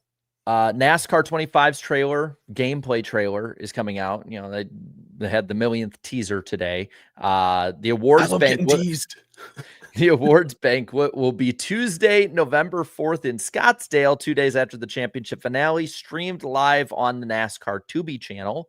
So I don't see why people are complaining about it, to be honest with you, because I'll be honest, I watched like the clips after the awards banquet. I don't really watch it. It hasn't been worth watching in years. Ever since that one comedian guy made fun of Danica one too many times, it's become no fun to watch. It was amazing to get to attend it a few times in person in Nashville. Just gotta say, that's experience of a lifetime for me. I would love to attend it. I find 3 hours of everyone patting each other on the back, and I'm like, I could just watch that in a press conference. Yeah, it seems like a more fun in-person experience. Yeah, there's for probably sure. so much more in person. I love it in person. Sorry, we're derailing. No, all good. Next week, just to let you all know, next week, where is it at? We'll be on Danny's channel, Wednesday, September 24th. Our buddy Grant from Auto Racing Analytics will be on, heading into Kansas. So it's always fun. That's like, it's become a tradition now. Every time we head to Kansas, Grant comes on with us. So it should be a lot of fun. Be sure to check that out. But of course, we still have a whole half of the show to go here. That was the lightning round. And really quick, I'm not going to make it a whole segment, but you know how the whole Phillies Karen was a big thing this past week, where she took the baseball from the kid. Well, so I was talking to my post-race shows this week that I had a similar experience back in 2007 at Michigan, back when they did NASCAR race day. And I talked about how did someone steal a tire from you, a lug nut from you? So they tried. So one of them was the beads that I've brought up before, but another one. So back in the day, it was sponsored by the Home Depot. It was NASCAR race day, I think, built by the Home Depot is how they did it. And with it, they handed out these hard hats right here. Oh, that's kind of cool. Yeah. And so like that was like, they tried giving me a hard hat, and this woman, probably like in her 50s, tried tearing it out of, I think I was ripping off your head. 10. So no, like I had it in my hand, and she tried ripping it out of 10-year-old Jarrett's hands. And it was like and my parents had to pull me away from her because she was like going crazy, and she was going after everybody. Like, she moved on to her next target. Oh my goodness. Yeah. It was just like weaponized idiocy. Maybe she takes workplace safety very seriously. She's like, I need a hard hat to be in this area right now. I got to get one. Jared, that's definitely more of a rare item in terms of Home Depot hard hats. I've got a college game day Home Depot hard hat, but you've got a NASCAR race day one, and it's signed too. So I went to Chicagoland. So that's it's been like 20 years. So and it's plastic, so the Sharpie kind of wears off a bunch. But it was signed. Like this side, I got signed by Rusty Wallace, which is really cool. That's a nice signature too. On the back here is Casey Kane, AJ Allmendinger. I think this one was Jeremy Mayfield, David Rudiman, twice by Rutledge Wood. He signed it and then put, I signed this. And then Brian Vickers. So that's like the who's who of like late 2000s NASCAR right there. 2007 is right before Mayfield completely fell off the map. Yeah. I got Kane, Rudiman, Kane, Mayfield. Mike Harmon in the chat saying would love to sign it as well, my friend. Yeah, we got to get this to Mike Harmon, man. There's got to be an Applebee's nearby. Yeah. But I figured I'd bring that up because it was topical this week. And I'm like, I brought it up on my post-race stream, and people were like, Karens were around back then. Karens have been around forever. We just have phones to record them now. Like, 2007, I can't believe it's almost 20 years ago, but this might actually be Mike Harmon. There's nothing on the channel, but it's the official Mike Harmon. I'd be down to have Mike Harmon, say something only the real Mike Harmon would know. Tell us your Applebee's order right now, Mike Harmon. Well, but that was like just its own little thing. It wasn't an official fun segment. But before we go and we get to those fun segments in a bit, let's go over and look at some of the headlines. I'll be honest, we don't have really that many headlines, and not really too much to talk on this because nothing is going to ever really come of this for now. But the gold codes got kind of leaked out this week. It's like a whole PowerPoint presentation. And I have it on my phone. I have some of the PowerPoint stuff. And I'm not going to bore everyone with reading through it for 15, 20 minutes, but more just like some of the bigger things with it. So like they had a chart of like things that they would have contingency plans for, like if there's boycotts for practice or at the race or support events and things like that. And I like, it's like every one of them, immediate PR response. Like, I know that they have to put that there, but it's one of those funny, like, no duh. Yeah. Like, we all Yeah. know that. But like, if they boycott practice, they'd cancel qualifying as a deterrent. That'll show them. If they boycott the race after the green flag, if halfway, award points and end the event. Like, if not halfway, postpone the event. Treat it like it rained to buy time. So like, I like that they like put a smoke screen out there with the networks. No, it felt very much like close the curtain, like just in case. That was the vibe I got reading. And it's worth reminding everyone, this showed up in court as evidence, part of discovery. These were contingency plans for like a year, 2 years ago, if the teams had boycotted races or practice sessions. Because remember, Adam Stern, probably getting his information from Curtis Polk or from 2311, was reporting that, hey, teams were discussing possible, demonstrations, let's say, to protest how the charter agreements were going, the charter negotiations were going. So these are from like a year to 2 years ago. But the reason it's still relevant today is because I'm sure you'll get to it, Jarrett. There are like some, let's call them very like loose, rough outlines for a version of NASCAR where NASCAR runs everything to the teams themselves. And that's the part that I think the 2311 front row will really zero in on in December if they can. So I skipped a little ahead to like 6 months or less that they have to make a deal basically. And it's basically balance the field with a set of open entries, a mix of next gen, Xfinity, or ARCA vehicles. Could have multi-class NASCAR racing if push came to shove. That would be such a cluster. And they say 6 months or less. Next gen first is chartered, gets in, then next gen open entries that show up, then any Xfinity entries they have. And if it's really bad, that like the Xfinity ones are boycotting, as part of the alliances, they would then start just bringing ARCA teams and ARCA cars into the race, which is, yes, yours truly, Chris, says it perfectly. Would be just like Talladega, the first Talladega race, if you go back to that. Yeah. Which was one of probably the worst races ever. If it's 6 to 18 months, they would add existing or new charters.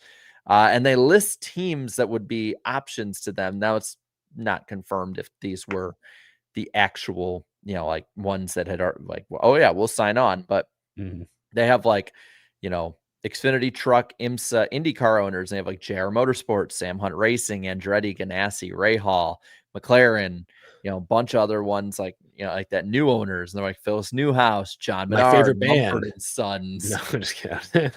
Yeah, Mumford and Sons. What? All right. And and also would reduce field sizes possibly to 30 teams and 30 cars out there. But yeah, the point that you had brought up is they had, and I wish I had it put in. It just, they didn't have the, all good. I wasn't able to get it up there in time. Is it bad that I want to see where like Venturini ARCA cars would do compared to like some of the lower end Cup cars? I mean, some weekends I feel like every series qualify qualifies faster. Cup, so yeah, that would be embarrassing. Honestly, that would be so Brent Cruz around the outside of Denny Hamlin for the win. But they do have floor plans of like every one of the 40 possible teams they could have, and hey, they would work in the same buildings but different areas with each OEM, and they have 5 separate ones in case they got up to that many.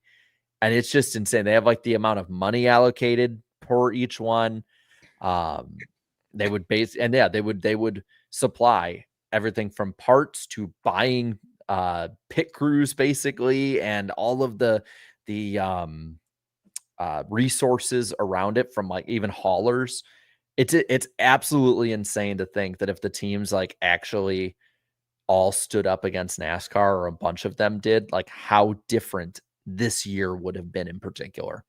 And because this is all mainly past discussion and contingencies, but you could also view this possibly as a glimpse into the future window if this lawsuit results truly in a straight up IndyCar, IRL kart split. Could we see a version where the teams go off and do one thing and NASCAR does a version of this? I mean, it shows you that they've at least given it some thought. I mean, these PowerPoint slides are pretty broad, but it shows they've given it some consideration. So I don't know, it's interesting. It's a window Freaking into an wild. alternative past NASCAR, but possibly even a version of future NASCAR if this lawsuit turns out to be as nuclear as some fear it will be. Man, I Weird. we don't go too far in the what ifs as much anymore, but this was one that I think was worth the squeeze for sure on it. Yeah. Y'all want to have some fun? Oh, Oh boy, do I! All right, do I ever? Oh boy, 3 a.m. Claudia actually sat down and watched SpongeBob me for the first time in her life yesterday. Actually, She's never seen like it. SpongeBob before. when she was a kid, it was one of the ones she wasn't allowed to watch. Ooh. That What was me till I episode was, did like, did she 5. watch? We watched be old, we right? watched the one called Pressure where SpongeBob and Sandy were like fighting over who's better, sea or land critters, and she challenged them to go up onto the shore. And Claudia was just baffled and lose her mind when they brought out these little puppets on sticks and stuff. Was that the one? Was that the one where they're in the Krusty Krab and they're like, "But can you do this?" And they just go, Yeah. "Ugh." Yes, it was that. That is one. my favorite episode. Doesn't Patrick have a line where he goes, "Sandy's a girl"? Yeah. Yes. And then also attached to that one was the oyster who loses its pearl. The giant my oyster is mad. Please scream and run around in circles. Thanks Thank for you. coming. That's crazy. Well, I hope she That's a liked great it. one. That's a great Or- way to kick this off. The Or fun it rotted her segment. brain a little bit. That also is possible. Probably rotted her brain. Let's go into the predictions before we rot ours even more.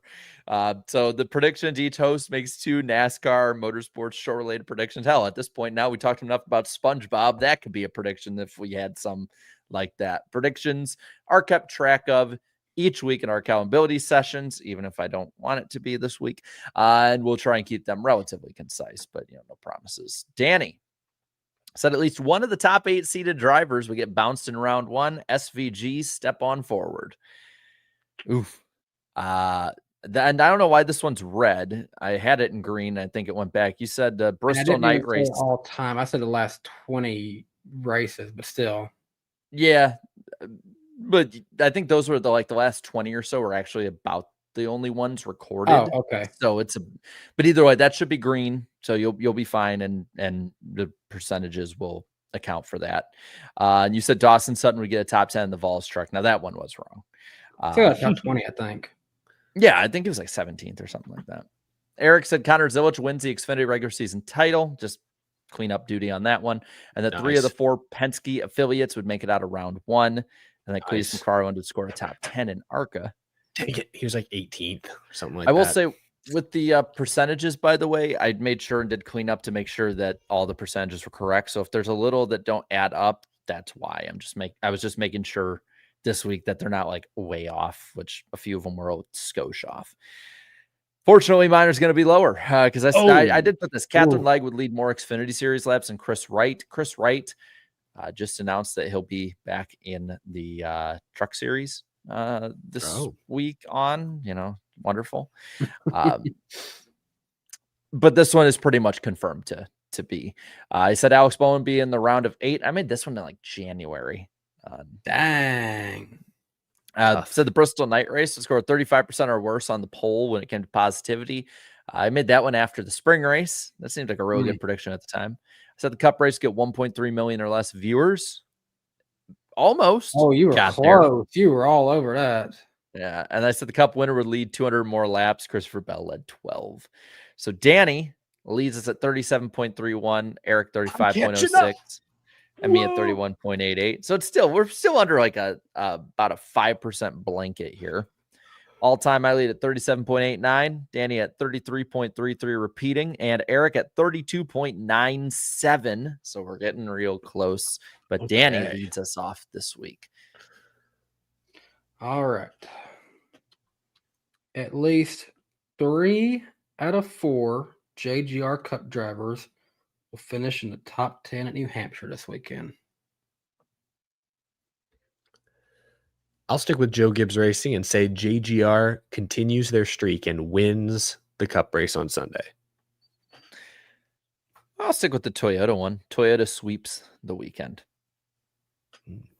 I get people always say layup on all of these ones, but everyone said layup last week when I said that the winner would lead 200 laps. And did you see our percentages, chat? We're all at like 33%.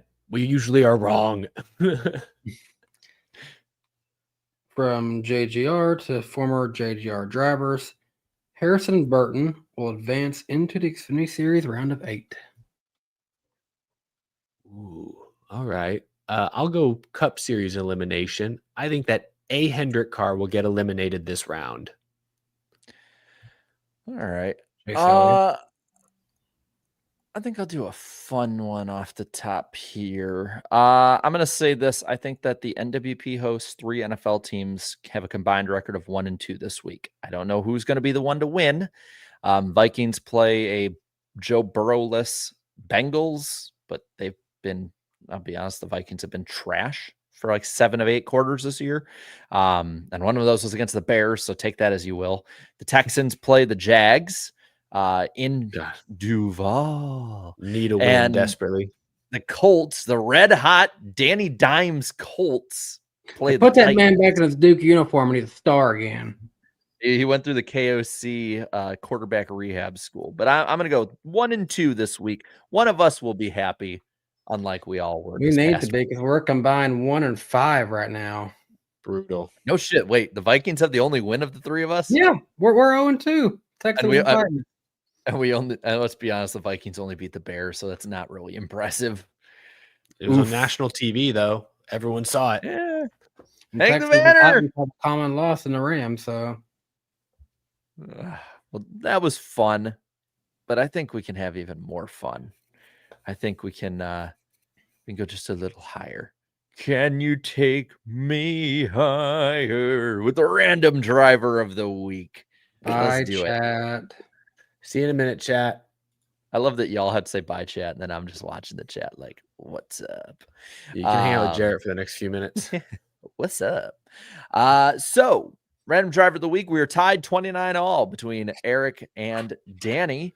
Danny last week got Sterling Marlin as well as Frankie Muniz a couple weeks ago. In the last 5, Eric got 3 of those: Mike Dillon, Jack Sprague, and Todd Bodine. So we have 20 clues, 20 questions this week, guys. 20 clues.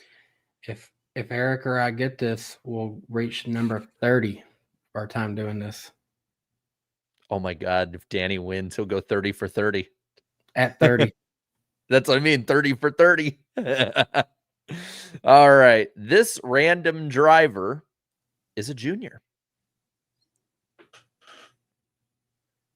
And yeah, that's a hint. There's been a lot of juniors over the years. Yep. Dale Jr. That's a band. Yeah, I was like, wasn't that a band? Yeah, that was a band. They had to change their name because Make-A-Wish kids actually got them mixed up with Dale Jr. And so like they're expecting Dale Earnhardt Jr. to show up, and they see like, you know, these 2 Seattle bros come in. Can you imagine the disappointment?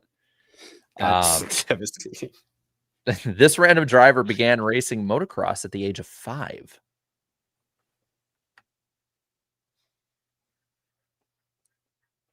Ooh, Riss brings up a good point, and I don't think this is too much to show you guys on screen.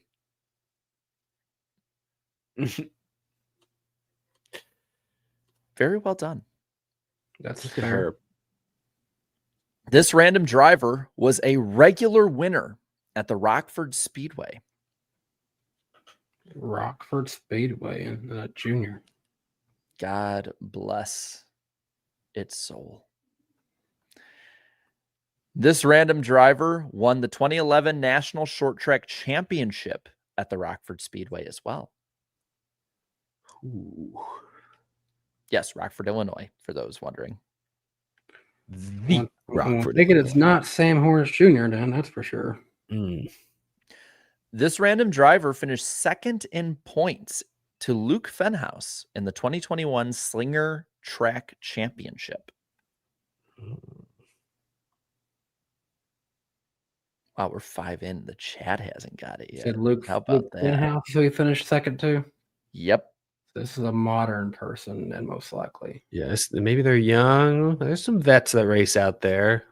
Still sling it with the young guys.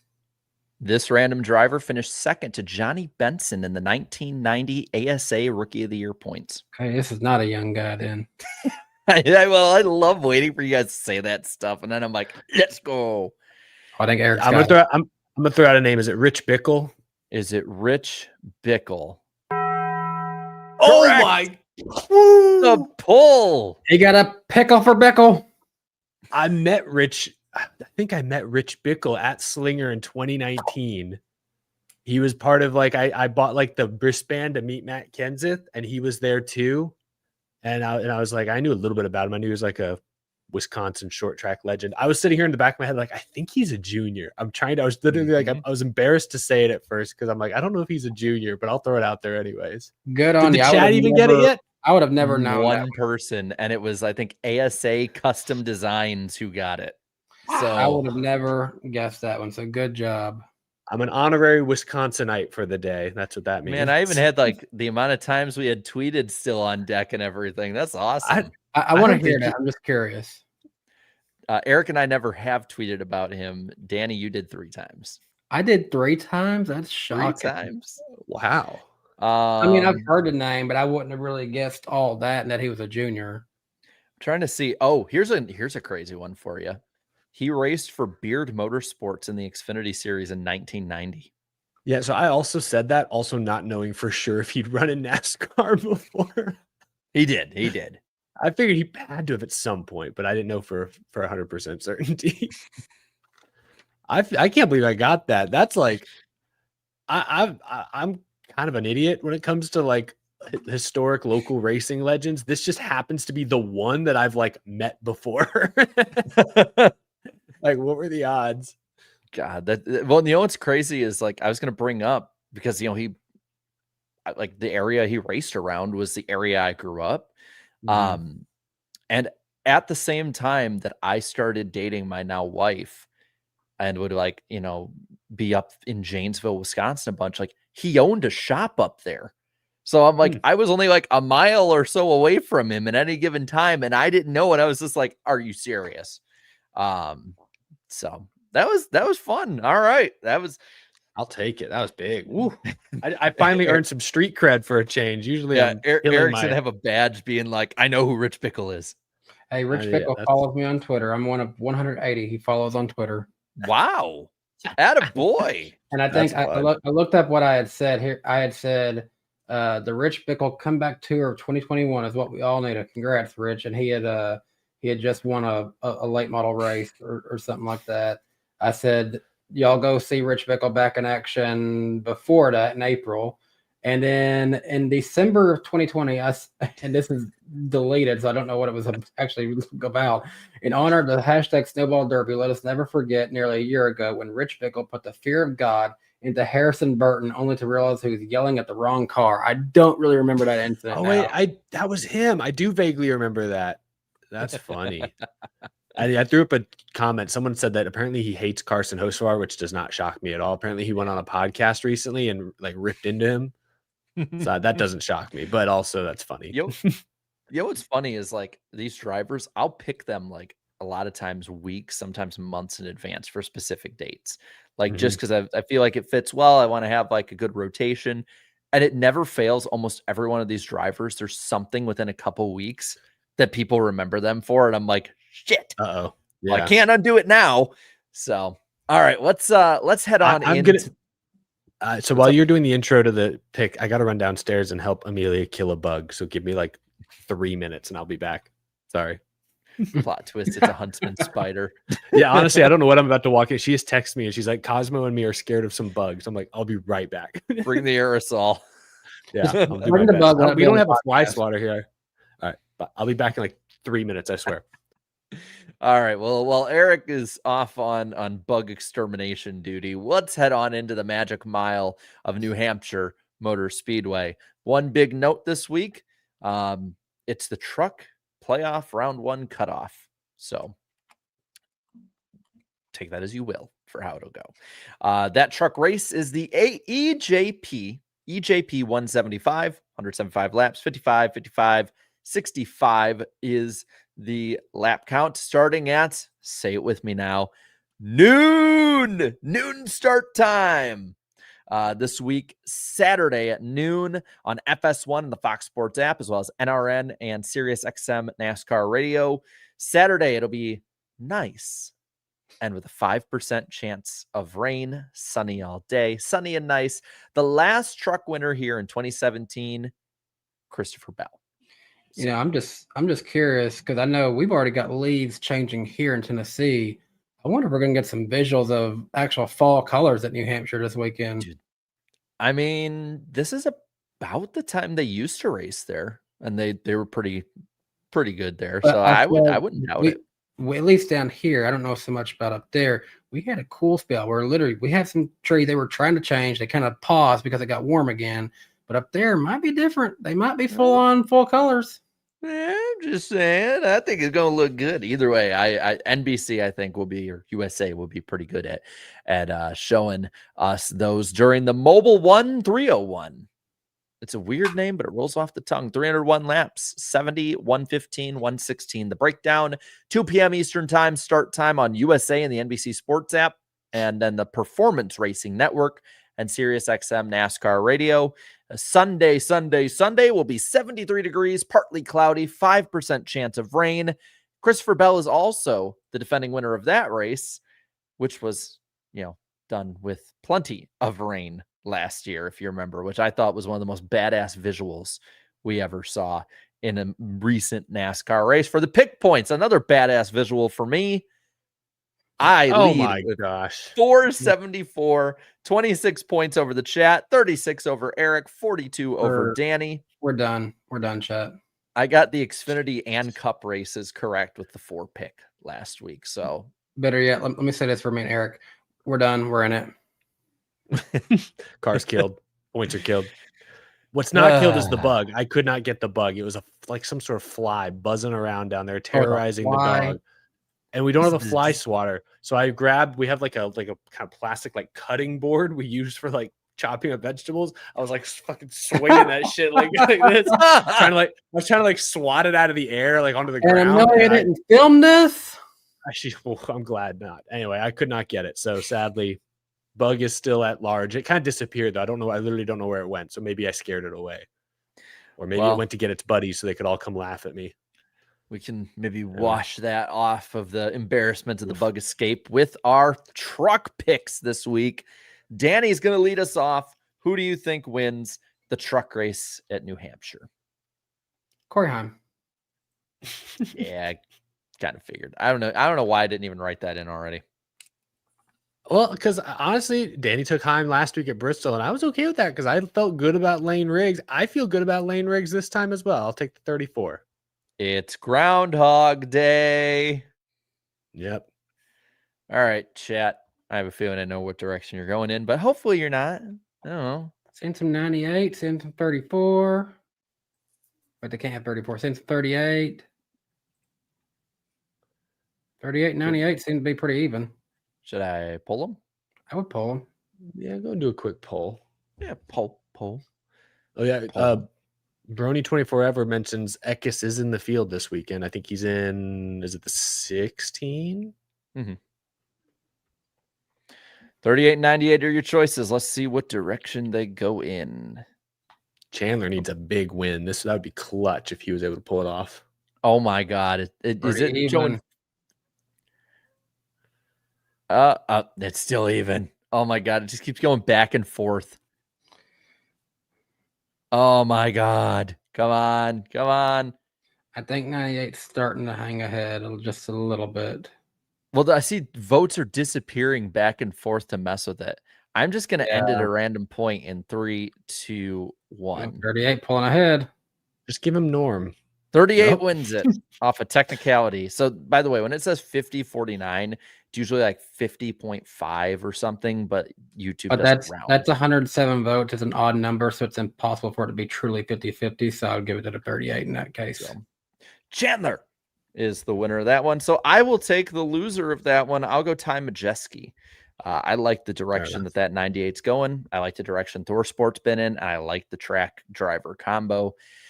Yeah. So who's going to suck in the cup race after all of that? He's gone. I remember when he crashed primary and a backup, Alex Bowman. Oof. It's Chover. Bover, actually. Oh, man. Give me... I'll go Chase Elliott. I have him out this round. I think it's because I think he's pretty good at Kansas. He's pretty good at the Roval. So I think something has to go wrong at New Hampshire. So I'm just going to bet on him. I'm doubling down. I think the chat's going with me with Kyle Busch. Yeah, they're going Kyle Busch. I've seen a few 22s and 21s, but 8's been more. All right. So who's the dark horse this week? Ty Gibbs. That's a good one. I will raise you an Austin Dillon. Same tire he won at Richmond. That's fair. Chat. I mean, I'll let him know. I'm going Josh Berry as mine. I think the last curse ends now that he's eliminated. But what's the chat going with? There's a lot of them. Yeah, there's a mix. William Byron would not be an underdog. Just letting y'all know, chat. I'm just I think 60 is bringing a lot of speed all of a sudden. Couple of there's a few Ryan Priests. Oh yeah, whoa, a lot of Priests just came in. It's pretty overwhelmingly 60 now. Yeah, I mean that makes sense. He's probably 1 year in a modified for all I know. Plenty of Wouldn't time. surprise me. Probably 1 year. Yeah, he won in the Xfinity Series here. He did. Oh yeah. Now, there you go. Who is going to win in the Cup Series this weekend? Danny, the floor is yours. Who do you guys think I'm going to pick? Ooh. I know who you're going to pick. Who am I going to pick? Paul Menard. Ooh, that's a good answer, Jarrett, but wrong. I think you're going to pick. I think you're going to pick something silly like a Ross Chastain, a Ryan Brees, a Brad Keselowski. I think he's going to pick. Cody think he's going to do it. He's going to pick Justin Haley. That's what's about to happen here. Picking Chase Briscoe. Oh. Not as a creative. Yeah. I was thinking y'all were just going to think I was going to pick the monkey picking Bell, but I don't think Call he me does monkey man. I don't think he does it. I think the old dominator of this track, the 19, when it was Monday Martin, I think old Briscoe is going to take that one back to victory lane. The weather looks clear Sunday, so I think it's pretty clear that C. Bell is the guy to beat. Christopher Bell. That's my pick. Take it or leave it. All right. Is the chat going 11? I don't know. There's still they're clearly Hamlin. Yeah. See, Yep. I went with Briscoe because I feel like every time I've picked an obvious monkey pick here lately, it's not gone my way. So I need to be a little different. Yeah, they got to go Hamlin because I just saw my guy Mullet Mike in the chat. And I believe I met Mullet Mike. I talked to him at the track this weekend. And I think Mullet Mike, you were the guy I said that the chat's going to go with, has to go with whoever you pick. I don't remember what the context of that was, but I saw his first choice was 11. So chat, you got to go 11. I promised Mullet Mike he could lead the chat this week. Well, so now he's in there saying 12. I see him right there. He says 12. I already wrote 11 down. Where did he say 12? Mullet Mike, pick a lane. Oh, he did. No.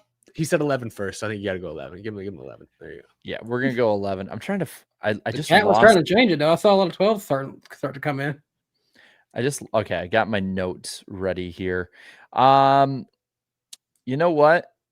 I'm gonna go then when I'm looking back and forth at my notes. I'm gonna be the Toyota defector this week. I'll go Kyle Larson.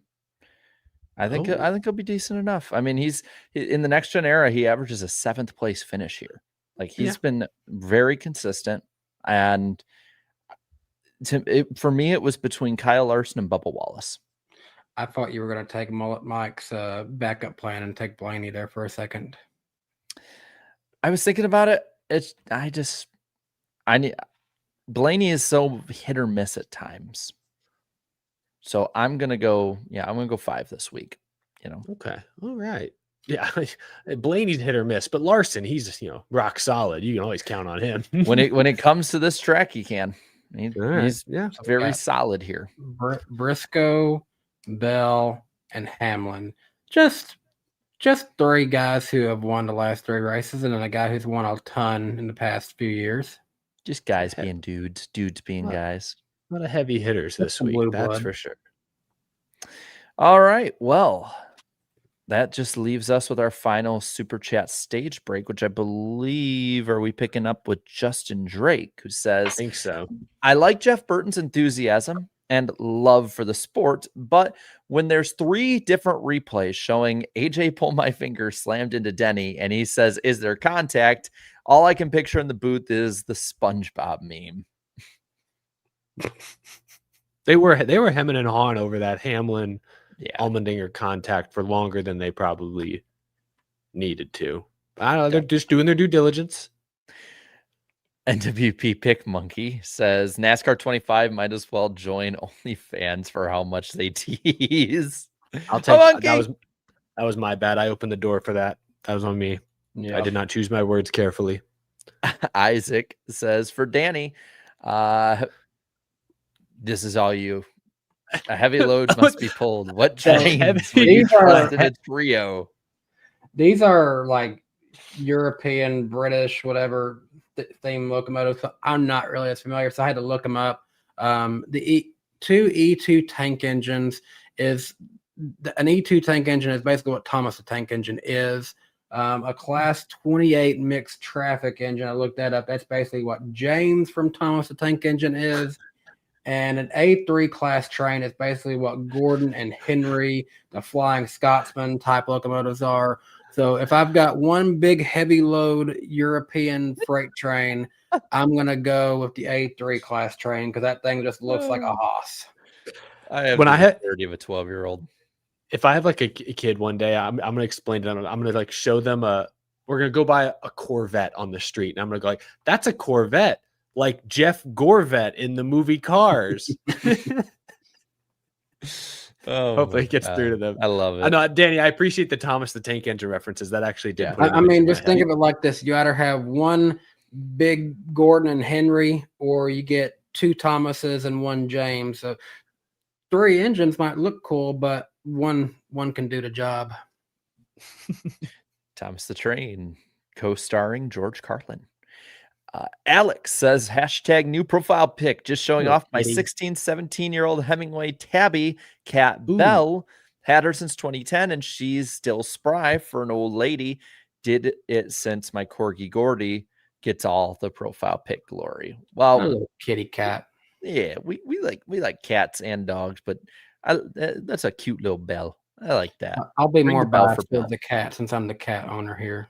Well, either way, we're gonna ring the bell. Hit the ball. Wins the championship. Oh, can you imagine the reaction? I feel like that would be just War of the Worlds for NASCAR social media, because you'd have all the Facebook fans upset. You'd have all the NASCAR defenders upset for the lawsuit. Then you'd have NASCAR upset the 2311 one. Dude, that's like that gif of Elmo with the fire. I feel like, ironically enough, Reddit would be the safest place. Yeah, probably. Justin Drake says, is C. Bell having fun now? I don't know. C. Bell, I need to ask, are you having fun? This is fun. We're having fun. I think he's having fun. That answers your question. Ryan Idiot says, SpongeBob weekly podcast. We should all just sit down and watch SpongeBob sometime together. Where we're always ready. Ritzcar Boy says, saddened to hear about. Oh no, this is a meme. Yeah, is it a meme? I don't know what it's about. It's like a meme. I'm not getting into it. Carter for the 5 says, for all 3 hosts, if you could be any member of the Over the Wall pit crew, who would you be and why? I'd be a tire changer. Bit of gas man. Jackman. I'd probably need to bulk up and be a gas man because I'm tall. I can't be a tire changer. I'll be the over the pit sign guy because I have long arms. I can hold the pit sign out over the wall. Take me back in time, and I'm the guy who's got the catch can. I'm just there to catch the excess fuel. I just want to be the Oh, tear off man. guy. That looks so satisfying. Just ripping, You know what we ripping should tear offs do? off. We should go to NASCAR races, right? As we always do, but go in like the fan walkway and like just go up to people that are like kind of like college age in their 20s and then have a picture of a catch can and just ask how many of them know what it is. And like teenagers too. And just like, we're doing a poll, just do you know what this picture is? That would be And good. it's just it's a catch can, and see how many newer fans are like, a box. I think it'd be fun. Scotty B says Rich Bickle drove the 10-10-345 Lucky Dog number 45 Pontiac in Cup. Oof, I think he left one mouthful. more underneath too. Says Iceberg, is this the latest they have had a race at New Hampshire since 2001? Finale was at New Hampshire. That was won by Robbie Gordon in the Lowe's 31. I don't know if it's the latest, but because remember the chase used to start way later. The first It week of the used to NFL start in September usually. Yeah. Yeah, the first week of the NFL was usually when we had the cutoff race.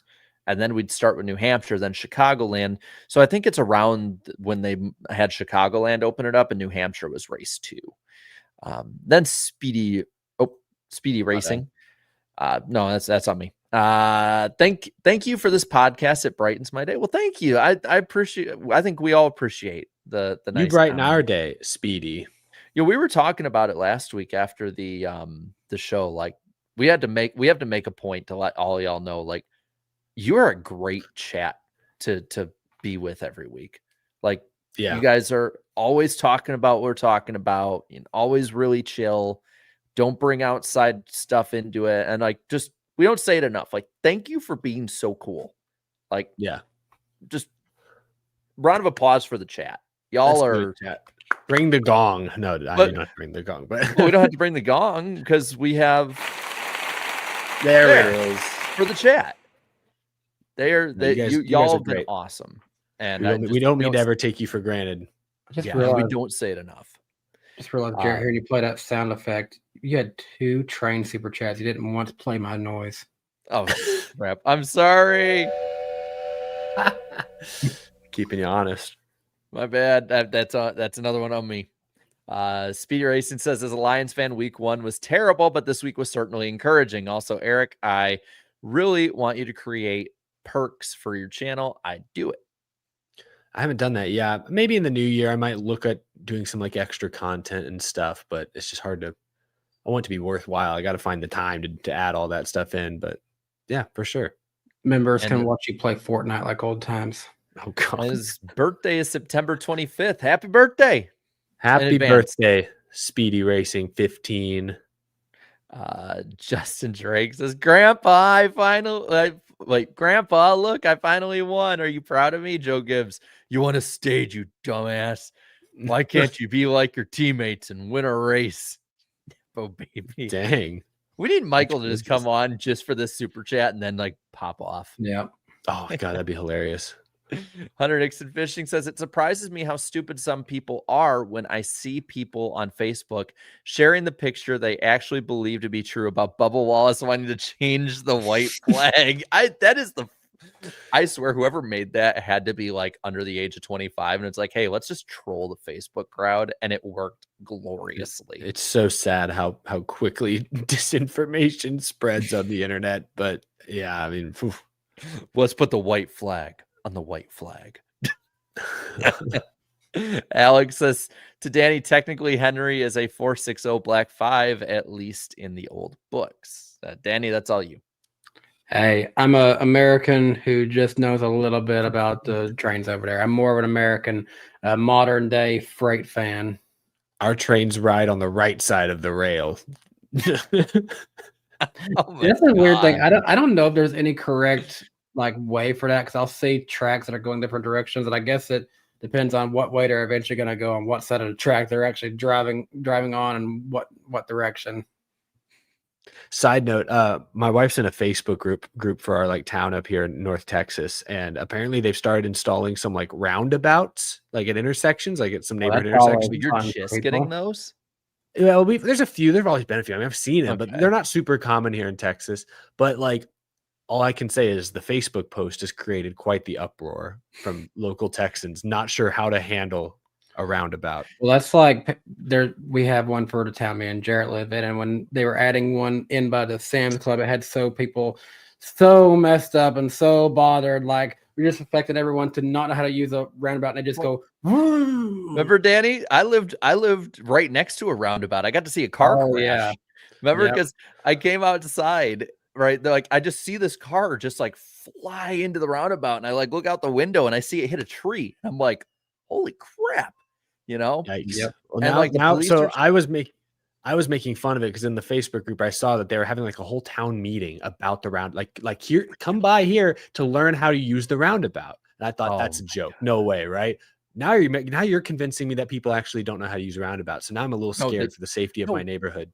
There was the thing about like that was funny about it is like, you know, I just saw it I kind of saw it happen, and like the officers were right there immediately. So I was like, oh, okay. And then like, you know, more of them showed up, and so like I went out on my balcony and started watching, and there's this woman that's just like screaming her head off about it, right? And I'm just like, I was actually sitting there like I don't think I was eating popcorn, I was eating something like popcorn, and then she like looks at me.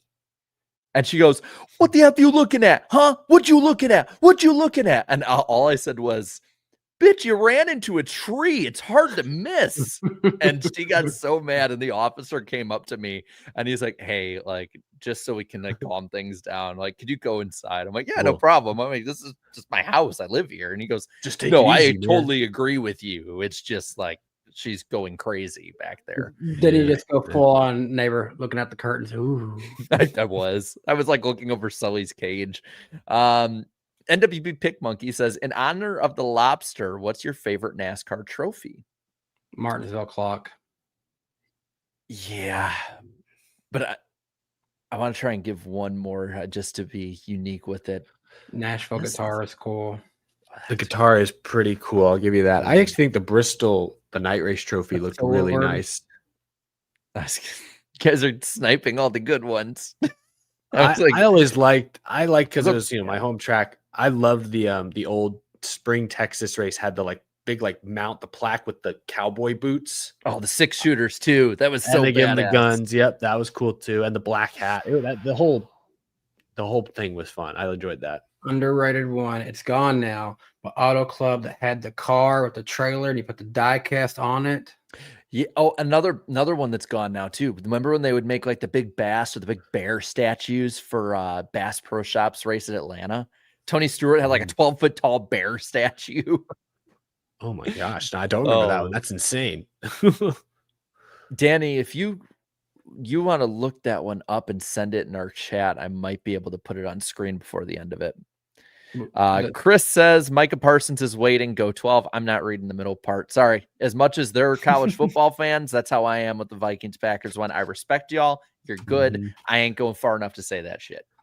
And Finap says, if only NASCAR was in 1984 instead. Are we talking about the novel or the year? Yeah, I don't know what the reference is there.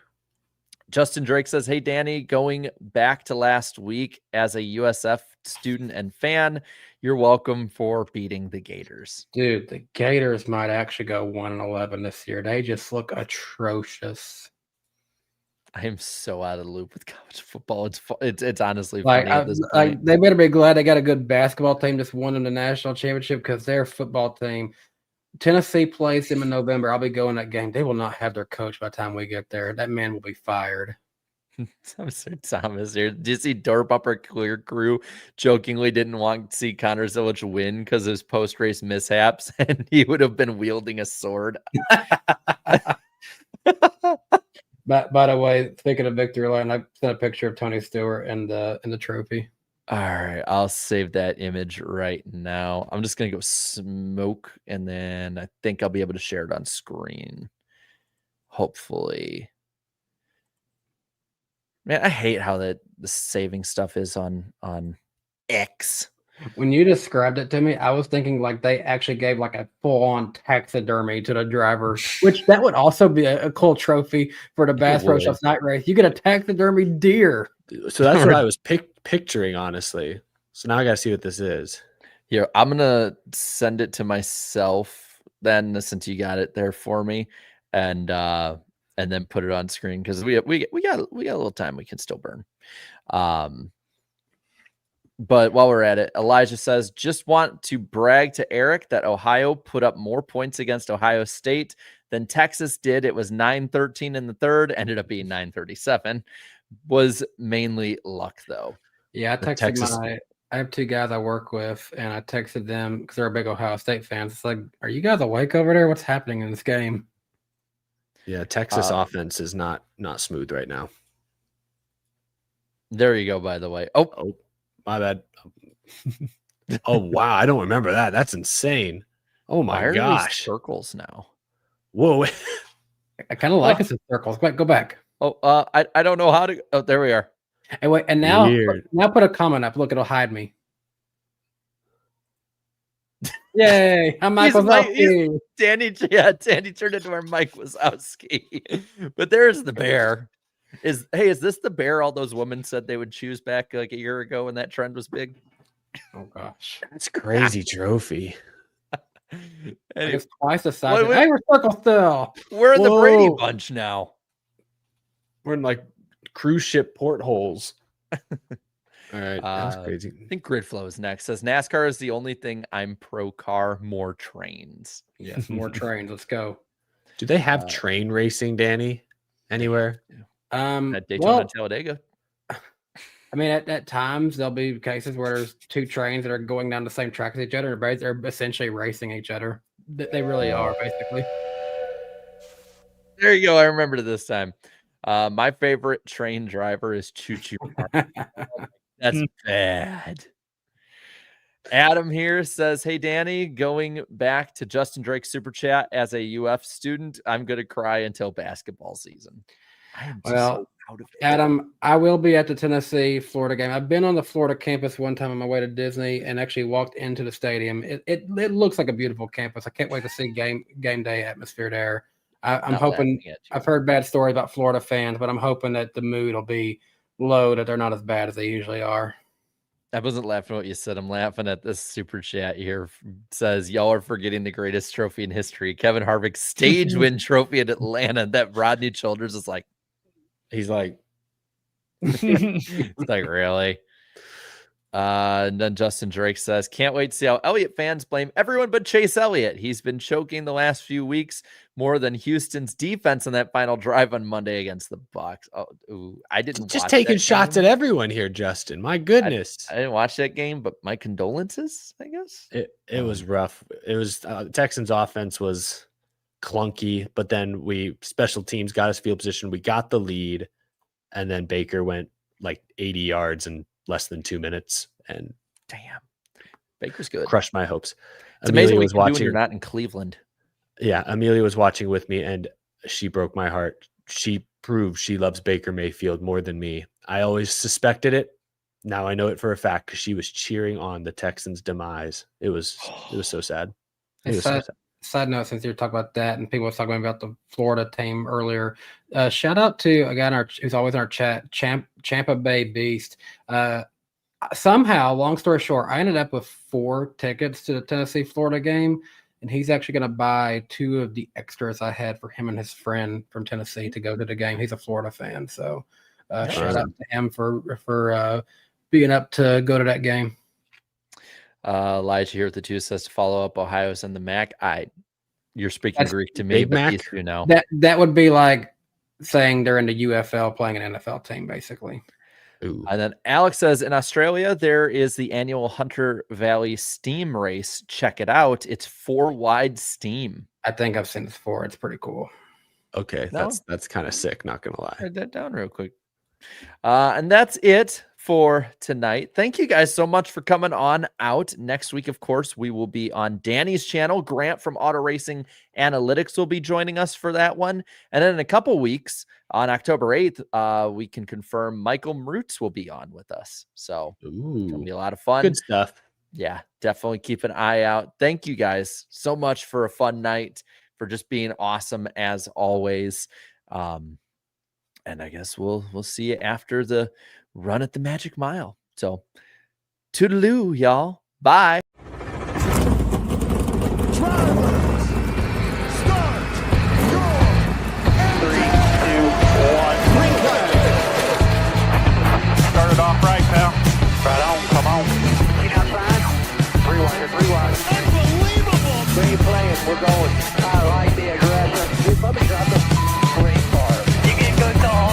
guys up there, they can suck in. What we're about to do is not a good idea. All good. What is he doing? You gotta be kidding me. Half the pack is flying apart. It's so nice to See at the line. Oh, pack of cars come piling in as well. Jump. Come in the line. Hello. Come back, caught him. That was incredible.